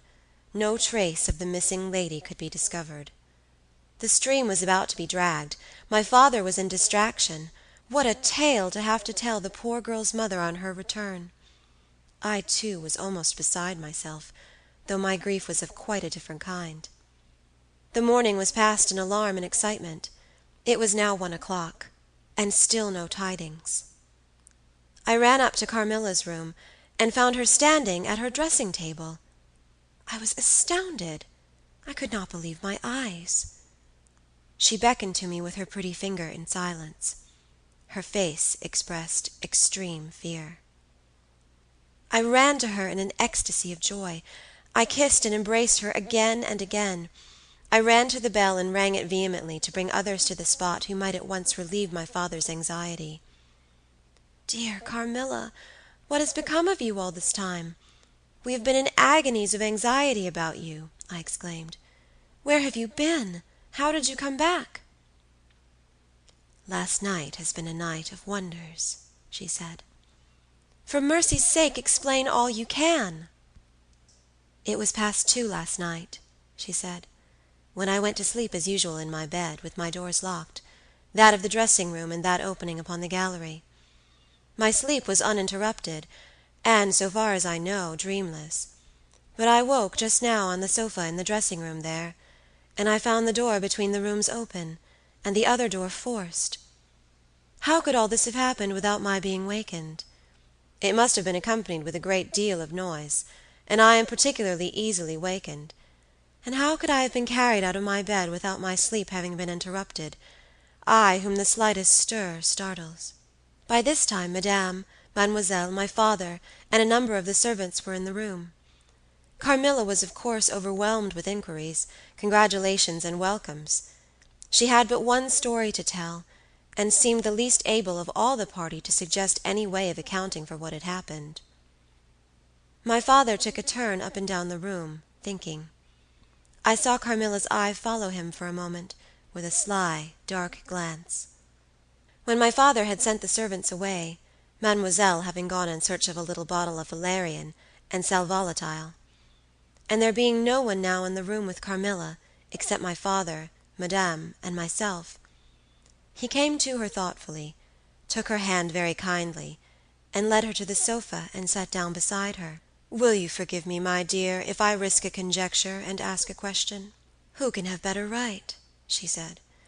"Ask what you please, and I will tell you everything. But my story is simply one of bewilderment and darkness. I know absolutely nothing.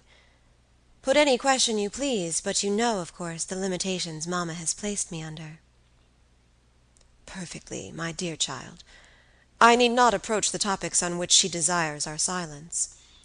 Now, the marvel of last night consists in your having been removed from your bed in your room, without being wakened, and this removal having occurred apparently while the windows were still secured, and the 2 doors locked upon the inside. I will tell you my theory, and ask you a question." Carmilla was leaning on her hand dejectedly. Madame and I were listening breathlessly. Now my question is this. Have you ever been suspected of walking in your sleep? "Never. Since I was very young, indeed." "But you did walk in your sleep when you were young?" "Yes, I know I did. I have been told so often by my old nurse." My father smiled and nodded. "Well, what has happened is this. You got up in your sleep, unlocked the door, not leaving the key, as usual, in the lock, but taking it out and locking it on the outside. You again took the key out, and carried it away with you to some one of the 25 rooms on this floor, or perhaps upstairs or downstairs. There are so many rooms and closets, so much heavy furniture, and such accumulations of lumber that it would require a week to search this old house thoroughly. Do you see now what I mean?" "I do, but not all," she answered. "And how, papa, do you account for her finding herself on the sofa in the dressing-room, which we had searched so carefully?" "She came there after you had searched it, still in her sleep, and at last awoke spontaneously, and was as much surprised to find herself where she was as anyone else. I wish all mysteries were as easily and innocently explained as yours, Carmilla," he said, laughing. "And so we may congratulate ourselves on the certainty that the most natural explanation of the occurrence is one that involves no drugging, no tampering with locks, no burglars or poisoners or witches, nothing that need alarm Carmilla or anyone else for our safety." Carmilla was looking charmingly. Nothing could be more beautiful than her tints. Her beauty was, I think, enhanced by that graceful languor that was peculiar to her. I think my father was silently contrasting her looks with mine, for he said, "I wish my poor Laura was looking more like herself," and he sighed. So our alarms were happily ended, and Carmilla restored to her friends. Chapter 9. The Doctor. As Carmilla would not hear of an attendant sleeping in her room, my father arranged that a servant should sleep outside her door, so that she would not attempt to make another such excursion without being arrested at her own door.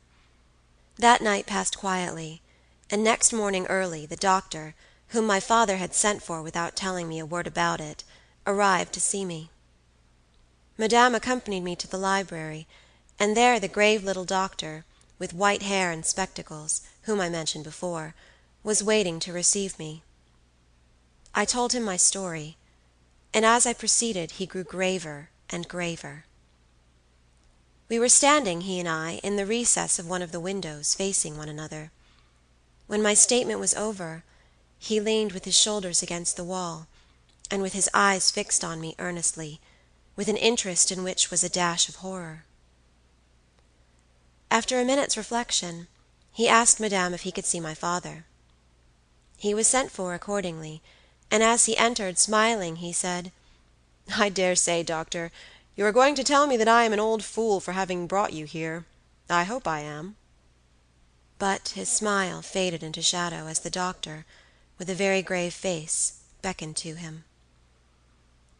He and the doctor talked for some time in the same recess where I had just conferred with the physician. It seemed an earnest and argumentative conversation. The room is very large, and I and Madame stood together, burning with curiosity, at the farther end. Not a word could we hear, however, for they spoke in a very low tone, and the deep recess of the window quite concealed the doctor from view, and very nearly my father, whose foot, arm, and shoulder only we could see, and the voices were, I suppose, all the less audible for the sort of closet which the thick wall and window formed. After a time my father's face looked into the room. It was pale, thoughtful, and, I fancied, agitated. "Laura, dear, come here for a moment. Madame, we shan't trouble you, the doctor says, at present." Accordingly I approached, for the first time a little alarmed, for although I felt very weak, I did not feel ill, and strength, one always fancies, is a thing that may be picked up when we please. My father held out his hand to me as I drew near, but he was looking at the doctor, and he said, "It certainly is very odd. I don't understand it quite. Laura, come here, dear. Now attend to Dr. Spielsberg, and recollect yourself. You mentioned a sensation like that of 2 needles piercing the skin, somewhere about your neck, on the night when you first experienced your horrible dream. Is there still any soreness?" "None at all," I answered. "Can you indicate with your finger about the point at which you think this occurred?" "Very little below my throat. Here," I answered. I wore a morning dress which covered the place I pointed to. "Now you can satisfy yourself," said the doctor. "You won't mind your papa's lowering your dress a very little. It is necessary, to detect a symptom of the complaint under which you have been suffering." I acquiesced. It was only an inch or 2 below the edge of my collar. "God bless me! So it is!" exclaimed my father, growing pale. "You see it now with your own eyes," said the doctor, with a gloomy triumph. "What is it?" I exclaimed, beginning to be frightened. "Nothing, my dear young lady, but a small blue spot, about the size of the tip of your little finger. And now," he continued, turning to papa, "the question is, what is best to be done?" "Is there any danger?" I urged, in great trepidation. "I trust not, my dear," answered the doctor. "I don't see why you should not recover. I don't see why you should not immediately begin to get better. That is the point at which the sense of strangulation begins." "Yes," I answered. "And recollect as well as you can, the same point was a kind of center of that thrill which you described just now, like the current of a cold stream running against you." "It may have been. I think it was." "Ay, you see," he added, turning to my father. "Shall I say a word to Madame?" "Certainly," said my father. He called Madame to him, and said, "I find my young friend here far from well.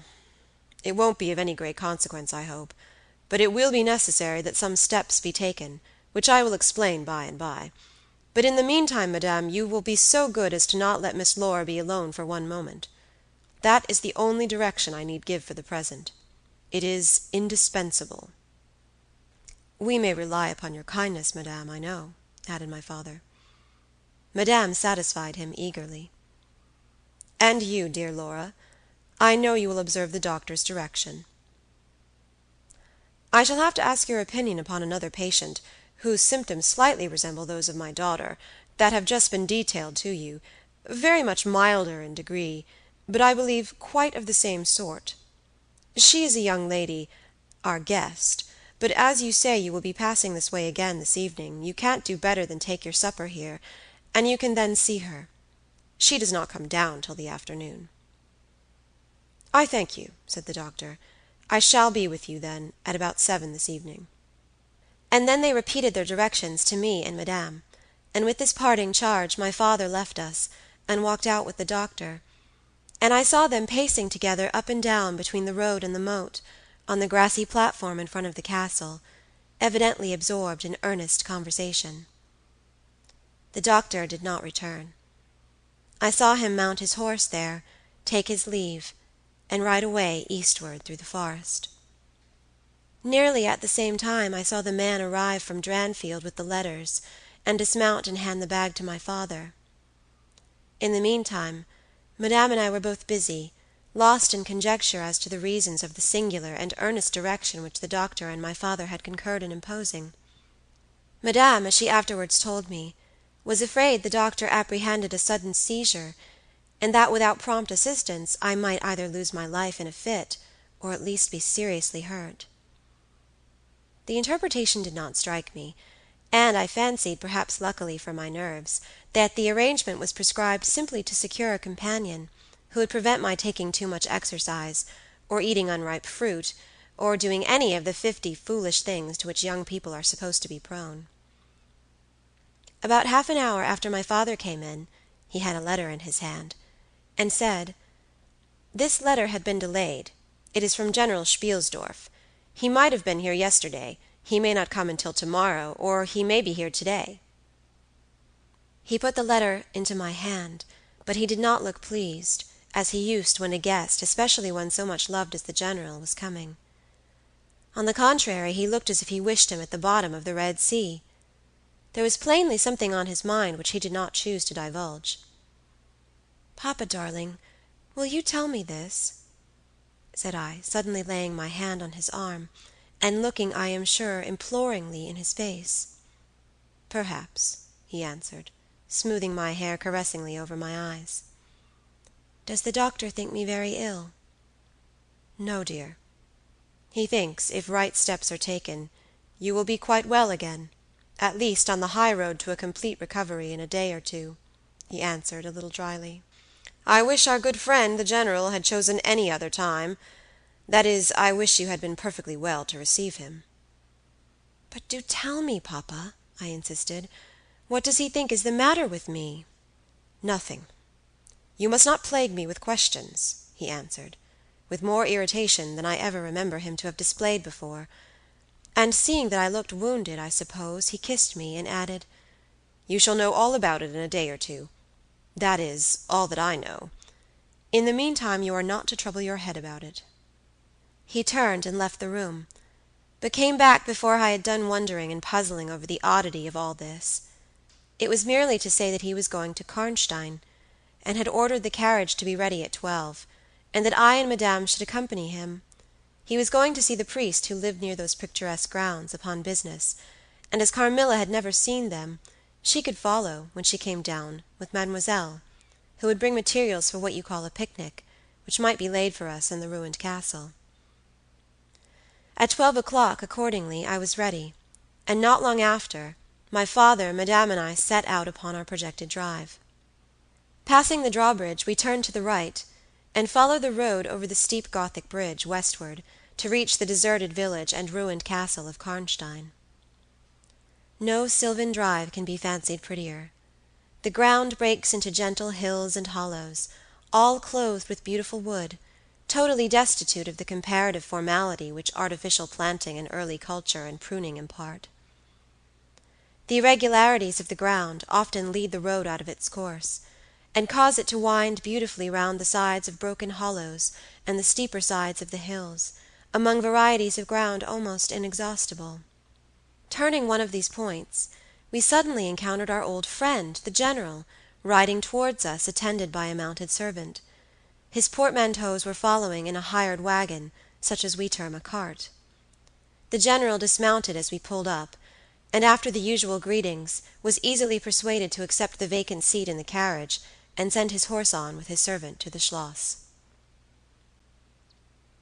Chapter 10. Bereaved. It was about 10 months since we had last seen him, but that time had sufficed to make an alteration of years in his appearance. He had grown thinner. Something of gloom and anxiety had taken the place of that cordial serenity which used to characterize his features. His dark blue eyes, always penetrating, now gleamed with a sterner light from under his shaggy gray eyebrows. It was not such a change as grief alone usually induces, and angrier passions seemed to have had their share in bringing it about. We had not long resumed our drive when the General began to talk, with his usual soldierly directness, of the bereavement, as he termed it, which he had sustained in the death of his beloved niece and ward. And he then broke out in a tone of intense bitterness and fury, inveighing against the hellish arts to which she had fallen a victim, and expressing, with more exasperation than piety, his wonder that heaven should tolerate so monstrous an indulgence of the lusts and malignity of hell. My father, who saw at once that something very extraordinary had befallen, asked him, if not too painful to him, to detail the circumstances which he thought justified the strong terms in which he expressed himself. "I should tell you with all pleasure," said the General, "but you would not believe me." "Why should I not?" he asked. "Because," he answered testily, "you believe in nothing but what consists with your own prejudices and illusions. I remember when I was like you, but I have learned better." "Try me," said my father. "I am not such a dogmatist as you suppose. Besides which, I very well know that you generally require proof for what you believe, and am therefore very strongly predisposed to respect your conclusions." "You are right in supposing that I have not been led lightly into a belief in the marvelous, for what I have experienced is marvelous. And I have been forced by extraordinary evidence to credit that which ran counter, diametrically, to all my theories. I have been made the dupe of a preternatural conspiracy." Notwithstanding his professions of confidence in the General's penetration, I saw my father at this point glance at the General, with, as I thought, a marked suspicion of his sanity. The General did not see it, luckily. He was looking gloomily and curiously into the glades and vistas of the woods that were opening before us. "You are going to the ruins of Karnstein," he said. "Yes, it is a lucky coincidence. Do you know I was going to ask you to bring me there to inspect them? I have a special object in exploring. There is a ruined chapel, ain't there, with a great many tombs of that extinct family?" "So there are. Highly interesting," said my father. "I hope you are thinking of claiming the title and estates?" My father said this gaily, but the General did not recollect the laugh, or even the smile which courtesy exacts for a friend's joke. On the contrary, he looked grave and even fierce, ruminating on a matter that stirred his anger and horror. "Something very different," he said gruffly. "I mean to unearth some of those fine people. I hope, by God's blessing, to accomplish a pious sacrilege here, which will relieve our earth of certain monsters, and enable honest people to sleep in their beds without being assailed by murderers. I have strange things to tell you, my dear friend, such as I myself would have scouted as incredible a few months since."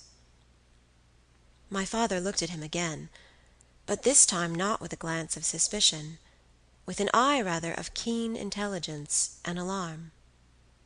"The house of Karnstein," he said, "has been long extinct, 100 years at least. My dear wife was maternally descended from the Karnsteins. But the name and title have long ceased to exist. The castle is a ruin, the very village is deserted. It is 50 years since the smoke of a chimney was seen there, not a roof left." "Quite true. I have heard a great deal about that since I last saw you, a great deal that will astonish you. But I had better relate everything in the order in which it occurred," said the General. "You saw my dear ward, my child, I may call her. No creature could have been more beautiful, and only 3 months ago none more blooming." "Yes, poor thing. When I saw her last she certainly was quite lovely," said my father. "I was grieved and shocked more than I can tell you, my dear friend. I knew what a blow it was to you." He took the General's hand, and they exchanged a kind pressure. Tears gathered in the old soldier's eyes. He did not seek to conceal them. He said, "We have been very old friends. I knew you would feel for me, childless as I am. She had become an object of very near interest to me, and repaid my care by an affection that cheered my home and made my life happy. That is all gone. The years that remain to me on earth may not be very long, but by God's mercy I hope to accomplish a service to mankind before I die, and to subserve the vengeance of heaven upon the fiends who have murdered my poor child in the spring of her hopes and beauty." "You said just now that you intended relating everything as it occurred," said my father. "Pray do. I assure you that it is not mere curiosity that prompts me." By this time we had reached the point at which the Drunstall road, by which the General had come, diverges from the road which we were traveling to Karnstein.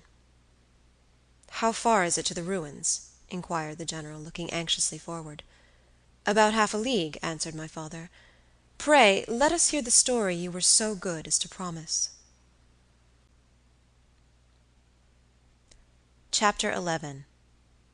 The Story. "With all my heart," said the General, with an effort; and after a short pause in which to arrange his subject, he commenced one of the strangest narratives I ever heard. "My dear child was looking forward with great pleasure to the visit you had been so good as to arrange for her to your charming daughter." Here he made me a gallant but melancholy bow. "In the meantime, we had an invitation to my old friend the Count Carlsfeld, whose schloss is about 6 leagues to the other side of Karnstein. It was to attend the series of fetes which, you remember, were given by him in honor of his illustrious visitor, the Grand Duke Charles." "Yes, and very splendid, I believe, they were," said my father. "Princely. But then his hospitalities are quite regal. He has Aladdin's lamp. The night from which my sorrow dates was devoted to a magnificent masquerade. The grounds were thrown open, the trees hung with colored lamps. There was such a display of fireworks as Paris itself had never witnessed. And such music. Music, you know, is my weakness. Such ravishing music. The finest instrumental band, perhaps, in the world, and the finest singers who could be collected from all the great operas in Europe. As you wandered through these fantastically illuminated grounds, the moon-lighted chateau throwing a rosy light from its long rows of windows, you would suddenly hear these ravishing voices stealing from the silence of some grove, or rising from boats upon the lake. I felt myself, as I looked and listened, carried back into the romance and poetry of my early youth. When the fireworks were ended, and the ball beginning, we returned to the noble suite of rooms that were thrown open to the dancers. A masked ball, you know, is a beautiful sight, but so brilliant a spectacle of the kind I never saw before. It was a very aristocratic assembly. I was myself almost the only nobody present. My dear child was looking quite beautiful. She wore no mask. Her excitement and delight added an unspeakable charm to her features, always lovely. I remarked a young lady, dressed magnificently, but wearing a mask, who appeared to me to be observing my ward with extraordinary interest. I had seen her, earlier in the evening, in the great hall, and again, for a few minutes, walking near us, on the terrace under the castle windows, similarly employed. A lady, also masked, richly and gravely dressed, and with a stately air like a person of rank, accompanied her as a chaperon. Had the young lady not worn a mask, I could, of course, have been much more certain upon the question whether she was really watching my poor darling. I am now well assured that she was. We were now in one of the salons. My poor dear child had been dancing, and was resting a little in one of the chairs near the door. I was standing near. The 2 ladies I have mentioned had approached, and the younger took the chair next my ward, while her companion stood by me, and for a little time addressed herself, in low tone, to her charge.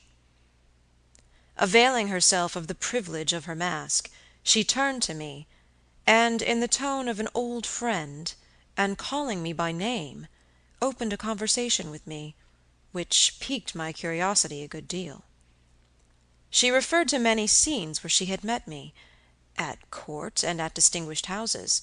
She alluded to little incidents which I had long ceased to think of, but which, I found, had only lain in abeyance in my memory, for they instantly started into life at her touch.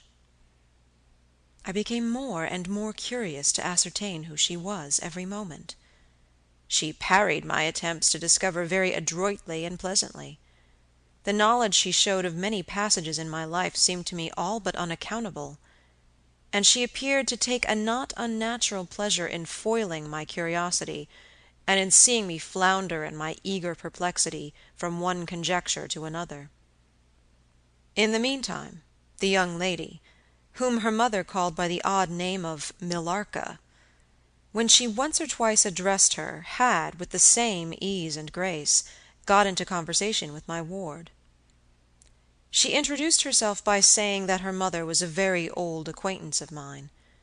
She spoke of the agreeable audacity which a mask rendered practicable. She talked like a friend. She admired her dress, and insinuated very prettily her admiration of her beauty. She amused her with laughing criticisms upon the people who crowded the ballroom, and laughed at my poor child's fun. She was very witty and lively when she pleased, and after a time they had grown very good friends, and the young stranger lowered her mask, displaying a remarkably beautiful face. I had never seen it before, neither had my dear child. But though it was new to us, the features were so engaging, as well as lovely, that it was impossible not to feel the attraction powerfully. My poor girl did so. I never saw anyone more taken with another at first sight, unless, indeed, it was the stranger herself, who seemed quite to have lost her heart to her. In the meantime, availing myself of the license of a masquerade, I put not a few questions to the elder lady. "You have puzzled me utterly," I said, laughing. "Is that not enough?" "Won't you now consent to stand on equal terms, and do me the kindness to remove your mask?" "Can any request be more unreasonable?" she replied. "Ask a lady to yield an advantage.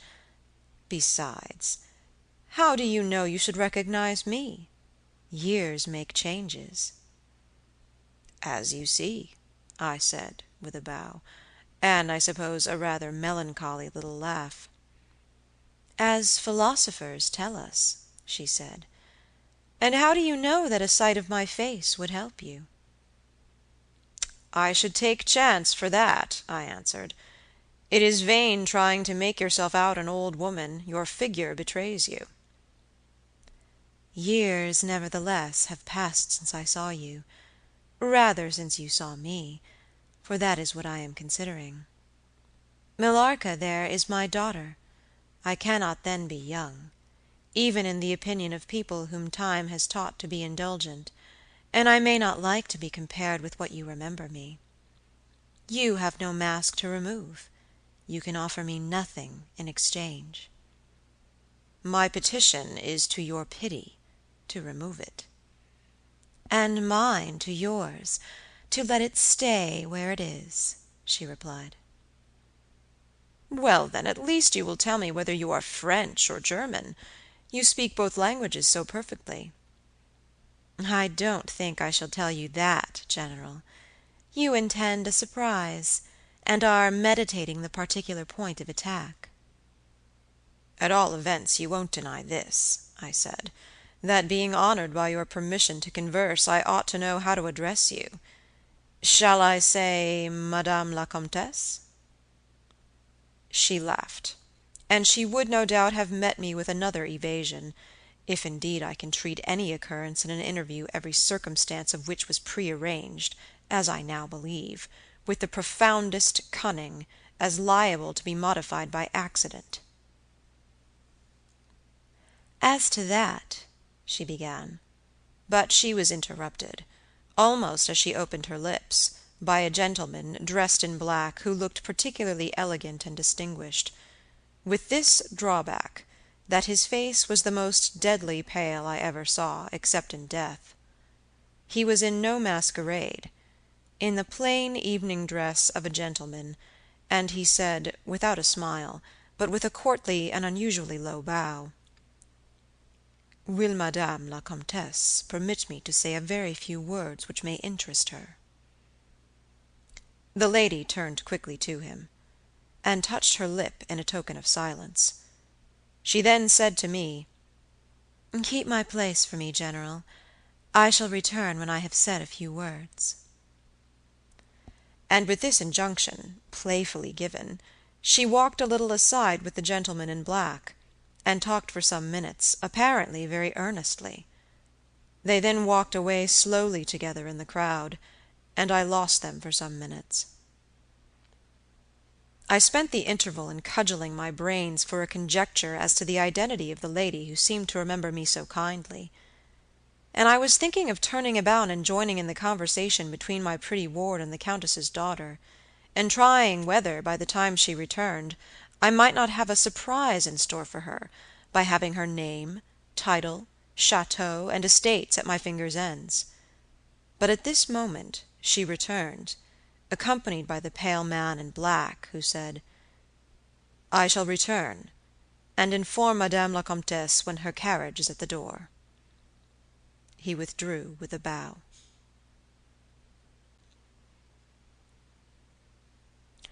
Chapter 12. A Petition.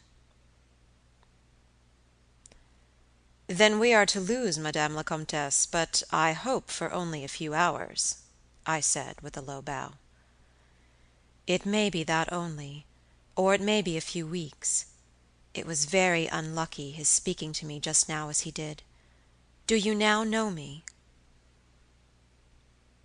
I assured her I did not. "You shall know me," she said, "but not at present. We are older and better friends than perhaps you suspect. I cannot yet declare myself. I shall in 3 weeks pass your beautiful Schloss, about which I have been making enquiries. I shall then look in upon you for an hour or two, and renew a friendship which I never think of without 1,000 pleasant recollections. This moment a piece of news has reached me like a thunderbolt. I must set out now, and travel by a devious route, nearly 100 miles, with all the dispatch that I can possibly make. My perplexities multiply. I am only deterred by the compulsory reserve I practice as to my name from making a very singular request of you. My poor child has not quite recovered her strength. Her horse fell with her, at a hunt which she had ridden out to witness. Her nerves have not yet recovered the shock, and our physician says that she must on no account exert herself for some time to come. We came here, in consequence, by very easy stages, hardly 6 leagues a day.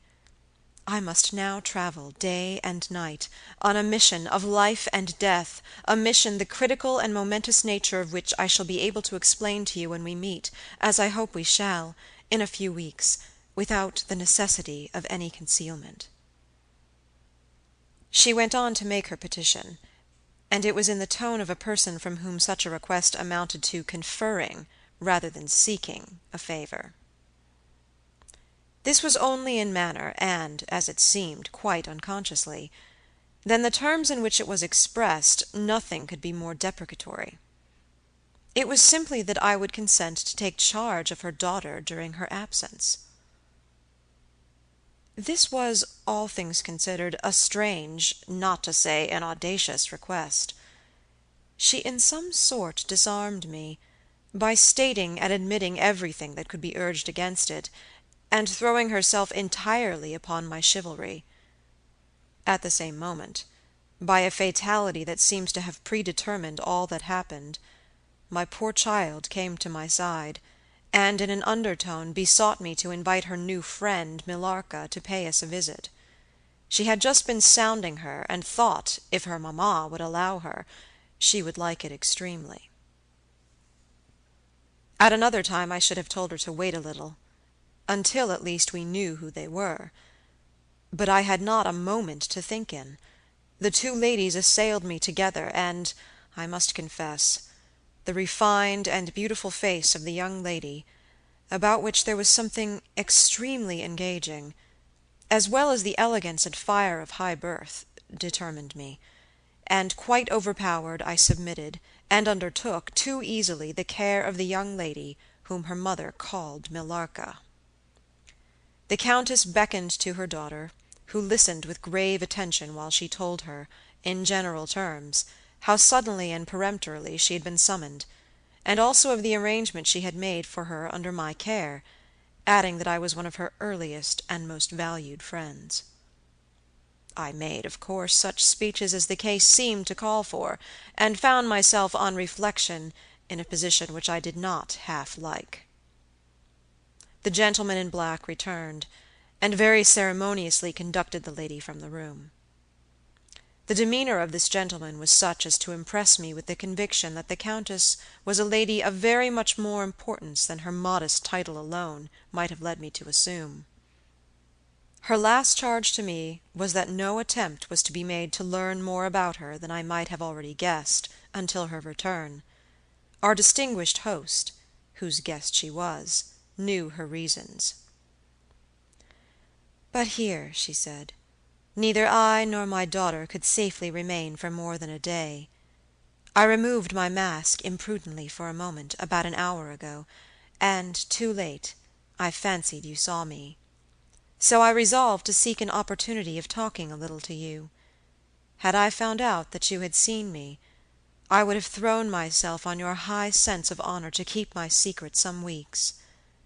As it is, I am satisfied that you did not see me. But if you now suspect, or, on reflection, should suspect, who I am, I commit myself, in like manner, entirely to your honor. My daughter will observe the same secrecy, and I well know that you will, from time to time, remind her, lest she should thoughtlessly disclose it." She whispered a few words to her daughter, kissed her hurriedly twice, and went away, accompanied by the pale gentleman in black, and disappeared in the crowd. "In the next room," said Millarca, "there is a window that looks upon the hall door. I should like to see the last of mamma, and to kiss my hand to her." We assented, of course, and accompanied her to the window. We looked out and saw a handsome old-fashioned carriage, with a troop of couriers and footmen. We saw the slim figure of the pale gentleman in black, as he held a thick velvet cloak, and placed it about her shoulders and threw the hood over her head. She nodded to him, and just touched his hand with hers. He bowed low repeatedly as the door closed, and the carriage began to move. "She is gone," said Millarca, with a sigh. "She is gone," I repeated to myself, for the first time, in the hurried moments that had elapsed since my consent, reflecting upon the folly of my act. "She did not look up," said the young lady, plaintively. "The Countess had taken off her mask, perhaps, and did not care to show her face," I said, "and she could not know that you were in the window." She sighed and looked in my face. She was so beautiful that I relented. I was sorry I had for a moment repented of my hospitality, and I determined to make her amends for the unavowed churlishness of my reception. The young lady, replacing her mask, joined my ward in persuading me to return to the grounds, where the concert was soon to be renewed. We did so, and walked up and down the terrace that lies under the castle windows.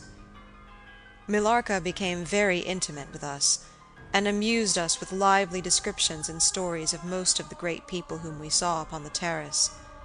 I liked her more and more every minute. Her gossip, without being ill-natured, was extremely diverting to me, who had been so long out of the great world. I thought what life she would give to our sometimes lonely evenings at home. This ball was not over until the morning sun had almost reached the horizon. It pleased the Grand Duke to dance till then, so loyal people could not go away, or think of bed. We had just got through a crowded saloon, when my ward asked me what had become of Millarca. I thought she had been by her side, and she fancied she was by mine. The fact was, we had lost her. All my efforts to find her were in vain. I feared that she had mistaken, in the confusion of a momentary separation from us, other people for her new friends, and had possibly pursued and lost them in the extensive grounds which were thrown open to us. Now, in its full force, I recognized a new folly in my having undertaken the charge of a young lady without so much as knowing her name, and fettered as I was by promises, of the reasons for imposing which I knew nothing, I could not even point my inquiries by saying that the missing young lady was the daughter of the Countess who had taken her departure a few hours before. Morning broke. It was clear daylight before I gave up my search. It was not till near 2:00 next day that we heard anything of my missing charge. At about that time a servant knocked at my niece's door, to say that he had been earnestly requested by a young lady, who appeared to be in great distress, to make out where she could find the General Baron Spielsdorf and the young lady his daughter, in whose charge she had been left by her mother. There could be no doubt, notwithstanding the slight inaccuracy, that our young friend had turned up, and so she had. Would to heaven we had lost her. She told my poor child a story to account for her having failed to recover us for so long. Very late, she said, she had got to the housekeeper's bedroom in despair of finding us, and had then fallen into a deep sleep, which, long as it was, had hardly sufficed to recruit her strength after the fatigues of the ball. That day, Millarca came home with us. I was only too happy, after all, to have secured so charming a companion for my dear girl. Chapter 13. The Woodman. There soon, however, appeared some drawbacks. In the first place, Millarca complained of extreme languor, the weakness that remained after her late illness, and she never emerged from her room till the afternoon was pretty far advanced. In the next place, it was accidentally discovered, although she always locked her door on the inside, and never disturbed the key from its place till she admitted the maid to assist at her toilet, that she was undoubtedly sometimes absent from her room in the very early morning, and at various times later in the day, before she wished it to be understood that she was stirring. She was repeatedly seen from the windows of the schloss, in the first faint grey of the morning, walking through the trees, in an easterly direction, and looking like a person in a trance. This convinced me that she walked in her sleep. But this hypothesis did not solve the puzzle. How did she pass out from her room, leaving the door locked on the inside? How did she escape from the house without unbarring door or window? In the midst of my perplexities, an anxiety of a far more urgent kind presented itself.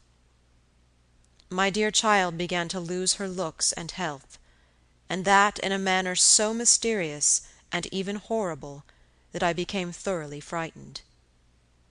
She was at first visited by appalling dreams, then, as she fancied, by a spectre, sometimes resembling Millarca, sometimes in the shape of a beast, indistinctly seen walking round the foot of her bed from side to side. Lastly came sensations. One, not unpleasant, but very peculiar, she said, resembled the flow of an icy stream against her breast. At a later time she felt something like a pair of large needles pierce her, a little below the throat, with a very sharp pain. A few nights after followed a gradual and convulsive sense of strangulation. Then came unconsciousness. I could hear distinctly every word the kind old General was saying, because by this time we were driving upon the short grass that spreads on either side of the road as you approach the roofless village, which had not shown the smoke of a chimney for more than half a century.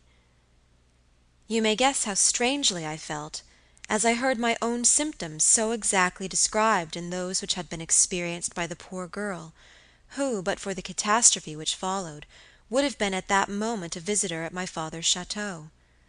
You may suppose, also, how I felt as I heard him detail habits and mysterious peculiarities which were, in fact, those of our beautiful guest, Carmilla.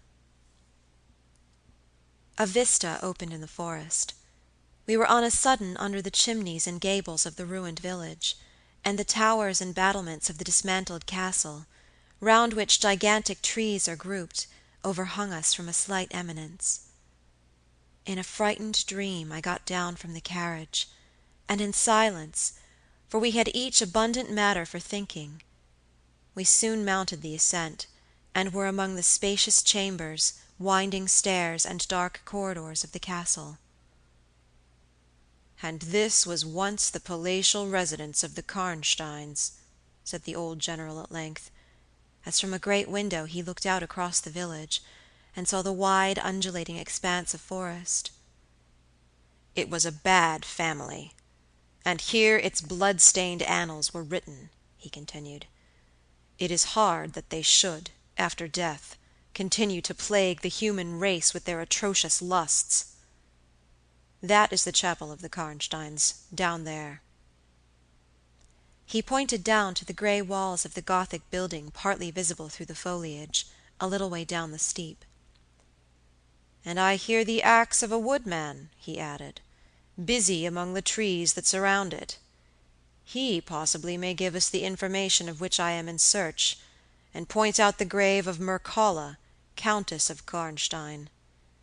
These rustics preserve the local traditions of great families, whose stories die out among the rich and titled so soon as the families themselves become extinct. We have a portrait at home of Mircalla, the Countess Karnstein. Should you like to see it?" asked my father. "Time enough, dear friend," replied the general. "I believe that I have seen the original, and one motive which has led me to you earlier than I first intended was to explore the chapel which we are now approaching." "What! See the Countess Mircalla?" exclaimed my father. "Why, she has been dead more than a century." "Not so dead as you fancy, I am told," answered the general. "I confess, General, you puzzle me utterly," replied my father, looking at him, I fancied for a moment with a return of the suspicion I detected before. But although there was anger and detestation at times in the old general's manner, there was nothing flighty. "There remains to me," he said, as we passed under the heavy arch of the Gothic church, for its dimensions would have justified its being so styled, "but one object which can interest me during the few years that remain to me on earth, and that is to wreak on her the vengeance which I thank God may still be accomplished by a mortal man." "What vengeance can you mean?" asked my father, in increasing amazement. "I mean to decapitate the monster," he answered, with a fierce flush, and a stamp that echoed mournfully through the hollow ruin, and his clenched hand was at the same moment raised, as if it grasped the handle of an axe, while he shook it ferociously in the air. "What?" exclaimed my father, more than ever bewildered. "To strike her head off." "Cut her head off?" "Aye, with a hatchet, with a spade, or with anything that can cleave through her murderous throat. You shall hear," he answered, trembling with rage. And hurrying forward, he said, "That beam will answer for a seat. Your dear child is fatigued. Let her be seated, and I will in a few sentences close my dreadful story." The squared block of wood, which lay on the grass-grown pavement of the chapel, formed a bench on which I was very glad to seat myself, and in the meantime the general called to the woodman, who had been removing some boughs which leaned upon the old walls, and, axe in hand, the hardy old fellow stood before us. He could not tell us anything of these monuments, but there was an old man, he said, a ranger of this forest, at present sojourning in the house of the priest about 2 miles away, who could point out every monument of the old Karnstein family, and for a trifle he undertook to bring him back with him, if we would lend him one of our horses, in little more than half an hour. "Have you been long employed about this forest?" asked my father of the old man. "I have been a woodman here," he answered in his patois, "under the forester, all my days. So has my father before me, and so on, as many generations as I can count up. I could show you the very house in the village here in which my ancestors live." "How came the village to be deserted?" asked the General. "It was troubled by revenants, sir.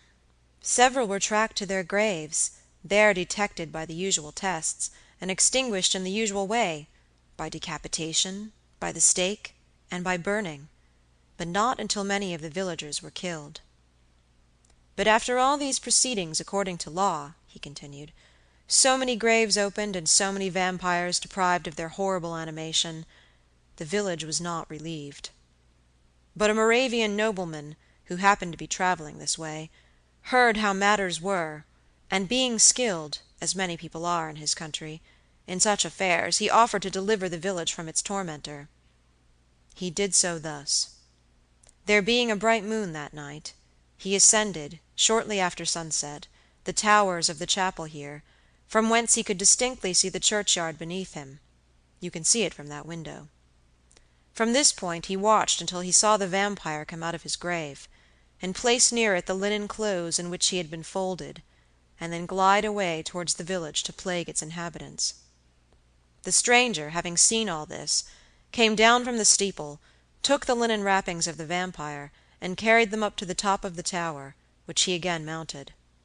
When the vampire returned from his prowlings and missed his clothes, he cried furiously to the Moravian, whom he saw at the summit of the tower, and who, in reply, beckoned him to ascend and take them. Whereupon the vampire, accepting his invitation, began to climb the steeple, and so soon as he had reached the battlements, the Moravian, with a stroke of his sword, clove his skull in twain, hurling him down to the churchyard, whither, descending by the winding stairs, the stranger followed and cut his head off, and next day delivered it and the body to the villagers, who duly impaled and burnt them. This Moravian nobleman had authority from the then head of the family to remove the tomb of Mircalla, Countess Karnstein, which he did effectually, so that in a little while its site was quite forgotten." "Can you point out where it stood?" asked the General eagerly. The forester shook his head and smiled. "Not a soul living can tell you that now," he said. "Besides, they say her body was removed, but no one is sure of that either." Having thus spoken, as time pressed, he dropped his axe and departed, leaving us to hear the remainder of the General's strange story.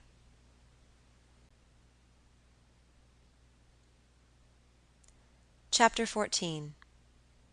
The Meeting. "My beloved child," he resumed, "was now growing rapidly worse.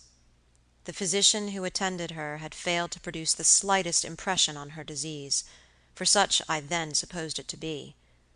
He saw my alarm, and suggested a consultation. I called in an abler physician from Gratz. Several days elapsed before he arrived. He was a good and pious as well as a learned man. Having seen my poor ward together, they withdrew to my library to confer and discuss. I, from the adjoining room, where I awaited their summons, heard these two gentlemen's voices raised in something sharper than a strictly philosophical discussion. I knocked at the door and entered. I found the old physician from Gratz maintaining his theory. His rival was combating it with undisguised ridicule, accompanied with bursts of laughter. This unseemly manifestation subsided, and the altercation ended on my entrance. "Sir," said my first physician, "my learned brother seems to think that you want a conjurer and not a doctor." "Pardon me," said the old physician from Gratz, looking displeased. "I shall state my own view of the case in my own way another time.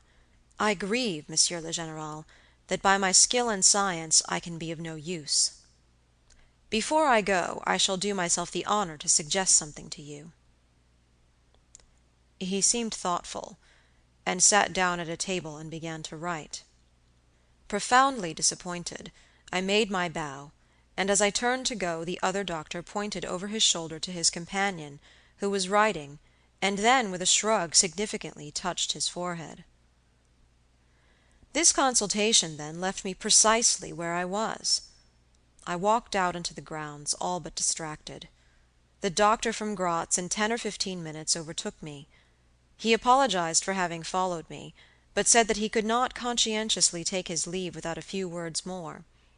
He told me that he could not be mistaken; no natural disease exhibited the same symptoms, and that death was already very near.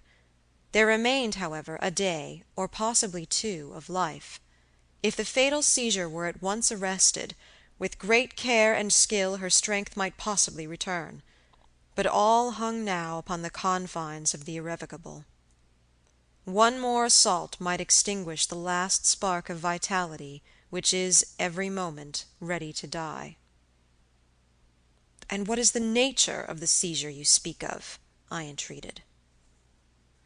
"I have stated all fully in this note, which I place in your hands upon the distinct condition that you send for the nearest clergyman, and open my letter in his presence, and on no account read it till he is with you. You would despise it else, and it is a matter of life and death. Should the priest fail you, then, indeed you may read it."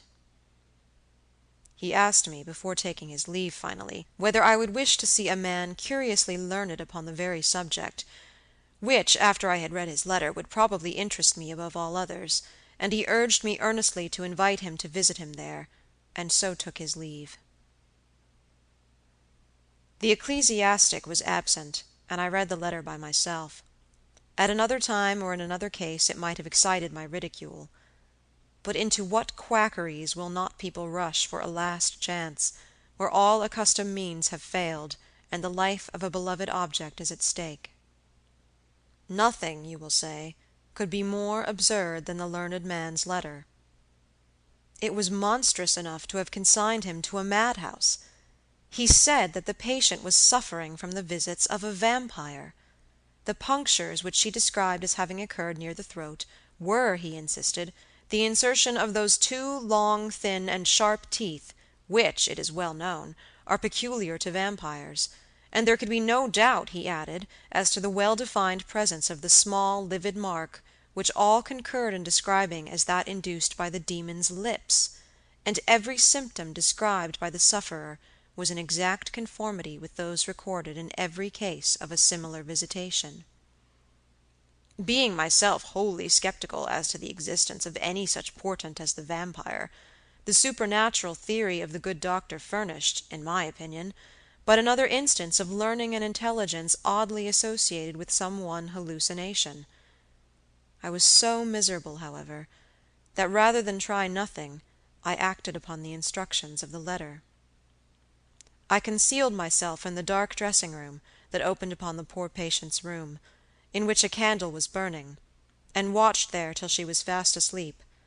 I stood at the door, peeping through the small crevice, my sword laid on the table beside me, as my directions prescribed, until a little after 1, I saw a large black object, very ill-defined, crawl, as it seemed to me, over the foot of the bed, and swiftly spread itself up to the poor girl's throat, where it swelled, in a moment, into a great palpitating mass.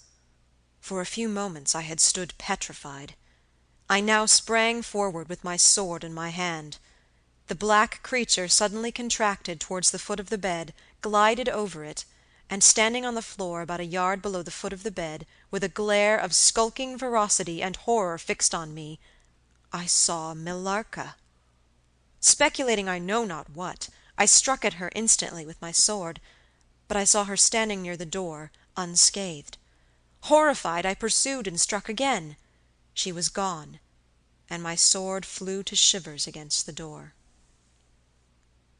I can't describe to you all that passed on that horrible night. The whole house was up and stirring. The spectre Millarca was gone, but her victim was sinking fast, and before the morning dawned, she died." The old General was agitated. We did not speak to him. My father walked to some little distance, and began reading the inscriptions on the tombstones, and thus occupied he strolled into the door of a side chapel to prosecute his researches. The General leaned against the wall, dried his eyes, and sighed heavily. I was relieved on hearing the voices of Carmilla and Madame, who were at that moment approaching. The voices died away. In this solitude, having just listened to so strange a story, connected as it was with the great and titled dead, whose monuments were mouldering among the dust and ivy around us, and every incident of which bore so awfully upon my own mysterious case, in this haunted spot, darkened by the towering foliage that rose on every side, dense and high above its noiseless walls, a horror began to steal over me, and my heart sank as I thought that my friends were, after all, not about to enter and disturb this triste and ominous scene. The old General's eyes were fixed on the ground, as he leaned with his hand upon the basement of a shattered monument. Under a narrow, arched doorway, surmounted by one of those demoniacal grotesques in which the cynical and ghastly fancy of old Gothic carving delights, I saw very gladly the beautiful face and figure of Carmilla entering the shadowy chapel. I was just about to rise and speak, and nodded smiling in answer to her peculiarly engaging smile, when with a cry the old man by my side caught up the woodman's hatchet and started forward. On seeing him a brutalized change came over her features. It was an instantaneous and horrible transformation, as she made a crouching step backwards. Before I could utter a scream, he struck at her with all his force, but she dived under his blow, and unscathed caught him in her tiny grasp by the wrist. He struggled for a moment to release his arm, but his hand opened, the axe fell to the ground, and the girl was gone. He staggered against the wall. His gray hair stood upon his head, and a moisture shone over his face as if he were at the point of death. The frightful scene had passed in a moment. The first thing I recollect after is Madame standing before me, and impatiently repeating again and again the question, "Where is Mademoiselle Carmilla?" I answered at length, "I don't know. I can't tell. She went there," and I pointed to the door through which Madame had just entered, "only a minute or two since. But I have been standing there, in the passage, ever since Mademoiselle Carmilla entered, and she did not return." She then began to call, "Carmilla!" through every door and passage, and from the windows, but no answer came. "She called herself Carmilla?" asked the General, still agitated. "Carmilla, yes," I answered. "Ay," he said, "that is Millarca. That is the same person who long ago was called Mircalla, Countess Karnstein. Depart from this accursed ground, my poor child, as quickly as you can. Drive to the clergyman's house, and stay there till we come. Begone! May you never behold Carmilla more. You will not find her here."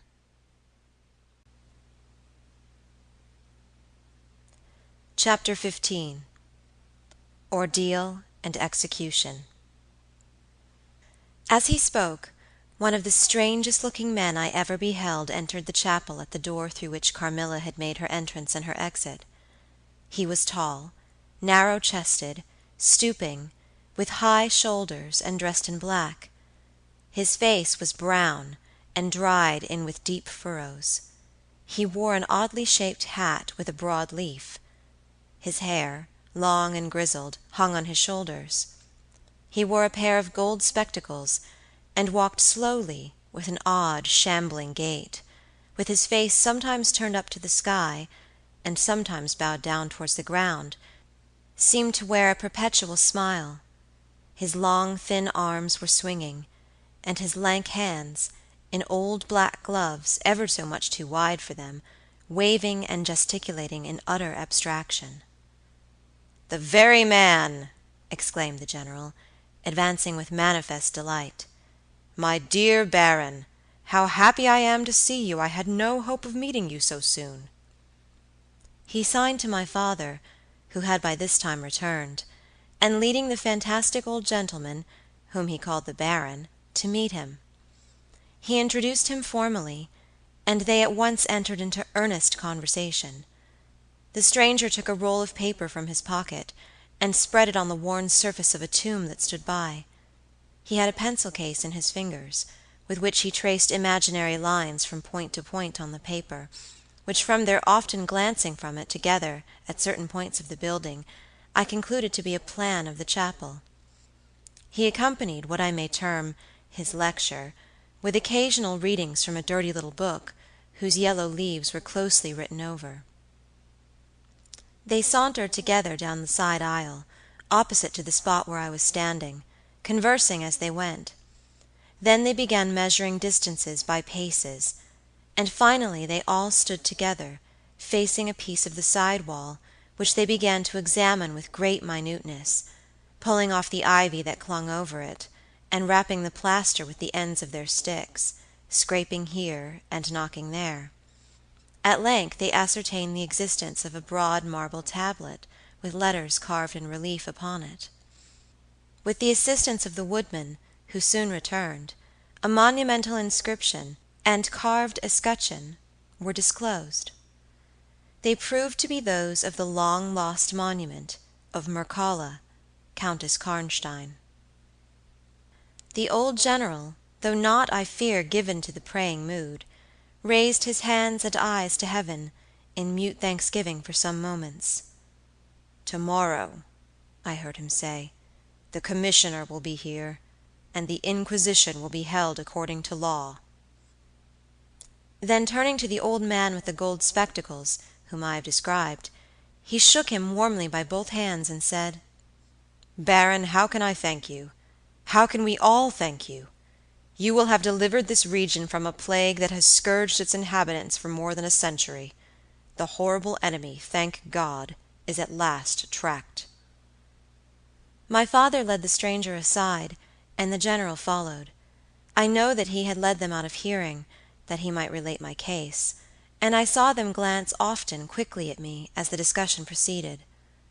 My father came to me, kissed me again and again, and leading me from the chapel, said, "It is time to return, but before we go home, we must add to our party the good priest, who lives but a little way from this, and persuade him to accompany us to the Schloss." In this quest we were successful, and I was glad, being unspeakably fatigued when we reached home. But my satisfaction was changed to dismay on discovering that there were no tidings of Carmilla. Of the scene that had occurred in the ruined chapel, no explanation was offered to me, and it was clear that it was a secret which my father for the present determined to keep from me. The sinister absence of Carmilla made the remembrance of the scene more horrible to me. The arrangements for the night were singular. 2 servants and Madame were to sit up in my room that night, and the ecclesiastic with my father kept watch in the adjoining dressing-room. The priest had performed certain solemn rites that night, the purport of which I did not understand any more than I comprehended the reason of this extraordinary precaution taken for my safety during sleep.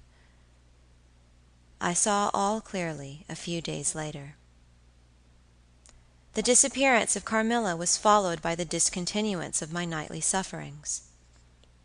You have heard, no doubt, of the appalling superstition that prevails in Upper and Lower Styria, in Moravia, Silesia, in Turkish Serbia, in Poland, even in Russia, the superstition, so we must call it, of the vampire.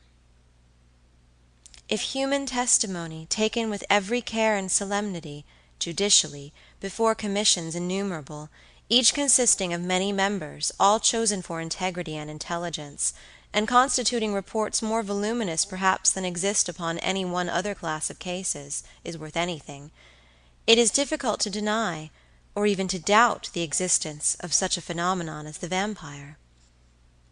For my part, I have heard no theory by which to explain what I myself have witnessed and experienced, other than that supplied by the ancient and well-attested belief of the country.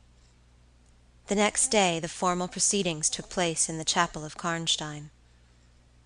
The grave of the Countess Mircalla was opened, and the General and my father recognized each his perfidious and beautiful guest, in the face now disclosed to view. The features, though 150 years had passed since her funeral, were tinted with the warmth of life. Her eyes were open. No cadaverous smell exhaled from the coffin. The two medical men, one officially present, the other on the part of the promoter of the inquiry, attested the marvelous fact that there was a faint but appreciable respiration and a corresponding action of the heart.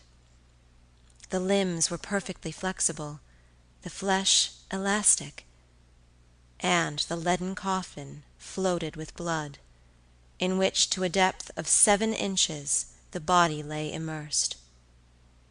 Here, then, were all the admitted signs and proofs of vampirism. The body, therefore, in accordance with the ancient practice, was raised, and a sharp stake driven through the heart of the vampire, who uttered a piercing shriek at the moment, in all respects such as might escape from a living person in the last agony. Then the head was struck off, and a torrent of blood flowed from the severed neck. The body and head was next placed on a pile of wood and reduced to ashes, which were thrown upon the river and borne away, and that territory has never since been plagued by the visits of a vampire. My father has a copy of the report of the Imperial Commission, with the signatures of all who were present at these proceedings, attached in verification of the statement. It is from this official paper that I have summarized my account of this last shocking scene.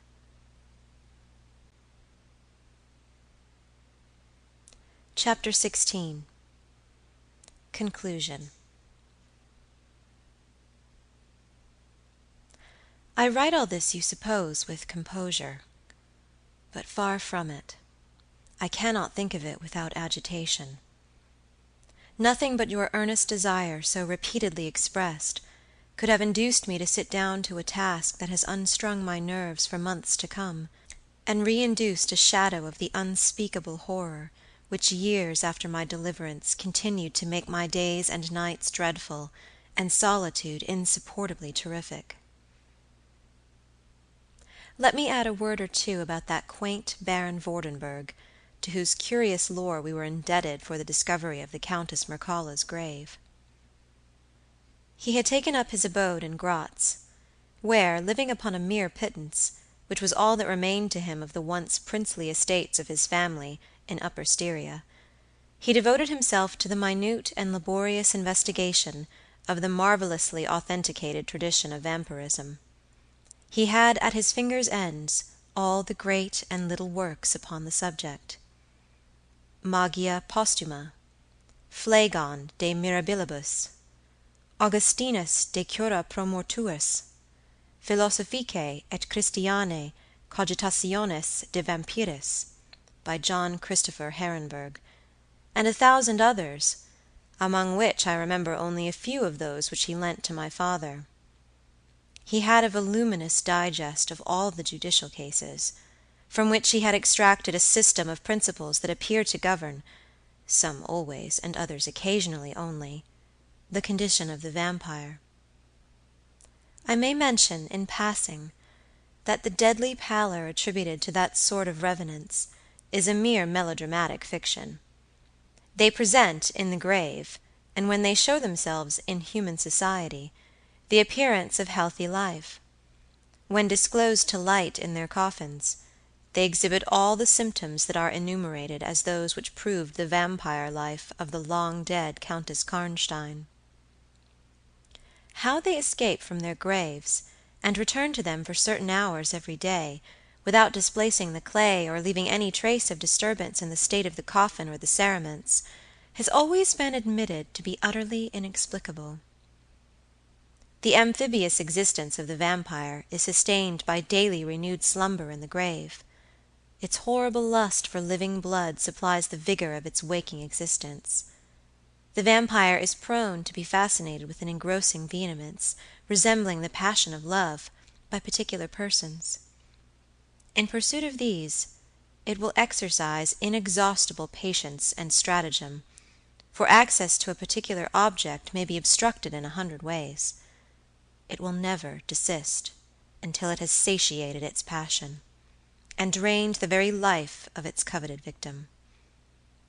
But it will, in these cases, husband and protract its murderous enjoyment with the refinement of an epicure, and heighten it by the gradual approaches of an artful courtship. In these cases, it seems to yearn for something like sympathy and consent. In ordinary ones it goes direct to its object, overpowers with violence, and strangles and exhausts, often at a single feast. The vampire is, apparently, subject in certain situations to special conditions.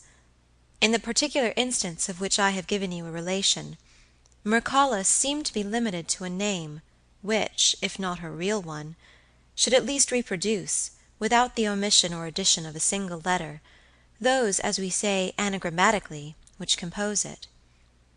Carmilla did this. So did Millarca. My father related to the Baron Vordenburg, who remained with us for 2 or 3 weeks after the expulsion of Carmilla, the story about the Moravian nobleman and the vampire at Karnstein churchyard, and then he asked the Baron how he had discovered the exact position of the long-concealed tomb of the Countess Mircalla. The Baron's grotesque features puckered up into a mysterious smile. He looked down, still smiling on his worn spectacle case, and fumbled with it. Then, looking up, he said, "I have many journals, and other papers, written by that remarkable man. The most curious among them is one treating of the visit of which you speak, to Karnstein. The tradition, of course, discolors and distorts a little. He might have been termed a Moravian nobleman, for he had changed his abode to that territory, and was, besides, a noble. But he was, in truth, a native of Upper Styria. It is enough to say that in very early youth he had been a passionate and favored lover of the beautiful Mircalla, Countess Karnstein. Her early death plunged him into inconsolable grief. It is the nature of vampires to increase and multiply, but according to an ascertained and ghostly law. Assume at starting a territory perfectly free from that pest. How does it begin, and how does it multiply itself? I will tell you. A person, more or less wicked, puts an end to himself. A suicide, under certain circumstances, becomes a vampire. That spectre visits living people in their slumbers.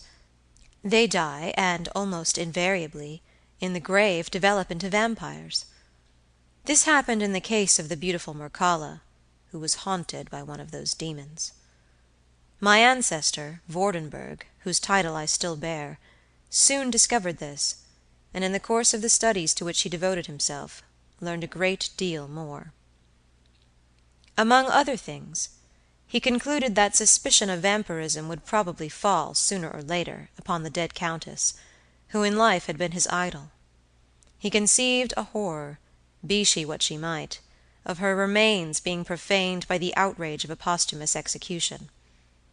He has left a curious paper to prove that the vampire, on its expulsion from its amphibious existence, is projected into a far more horrible life, and he resolved to save his once beloved Mircalla from this. He adopted the stratagem of a journey here, a pretended removal of her remains, and a real obliteration of her monument. When age had stolen upon him, and from the veil of years, he looked back on the scenes he was leaving, he considered, in a different spirit, what he had done, and a horror took possession of him. He made the tracings and notes which have guided me to the very spot, and drew up a confession of the deception that he had practiced. If he had intended any further action in this matter, death prevented him, and the hand of a remote descendant has, too late for many, directed the pursuit to the lair of the beast. We talked a little more, and among other things he said was this: "One sign of the vampire is the power of the hand. The slender hand of Mircalla closed like a vice of steel on the General's wrist when he raised the hatchet to strike. But its power is not confined to its grasp. It leaves a numbness in the limb it seizes, which is slowly, if ever, recovered from." The following spring my father took me on a tour through Italy. We remained away for more than a year. It was long before the terror of recent events subsided, and to this hour the image of Carmilla returns to memory with ambiguous alternations. Sometimes the playful, languid, beautiful girl; sometimes the writhing fiend I saw in the ruined church. And often from a reverie I have started, fancying I heard the light step of Carmilla at the drawing-room door.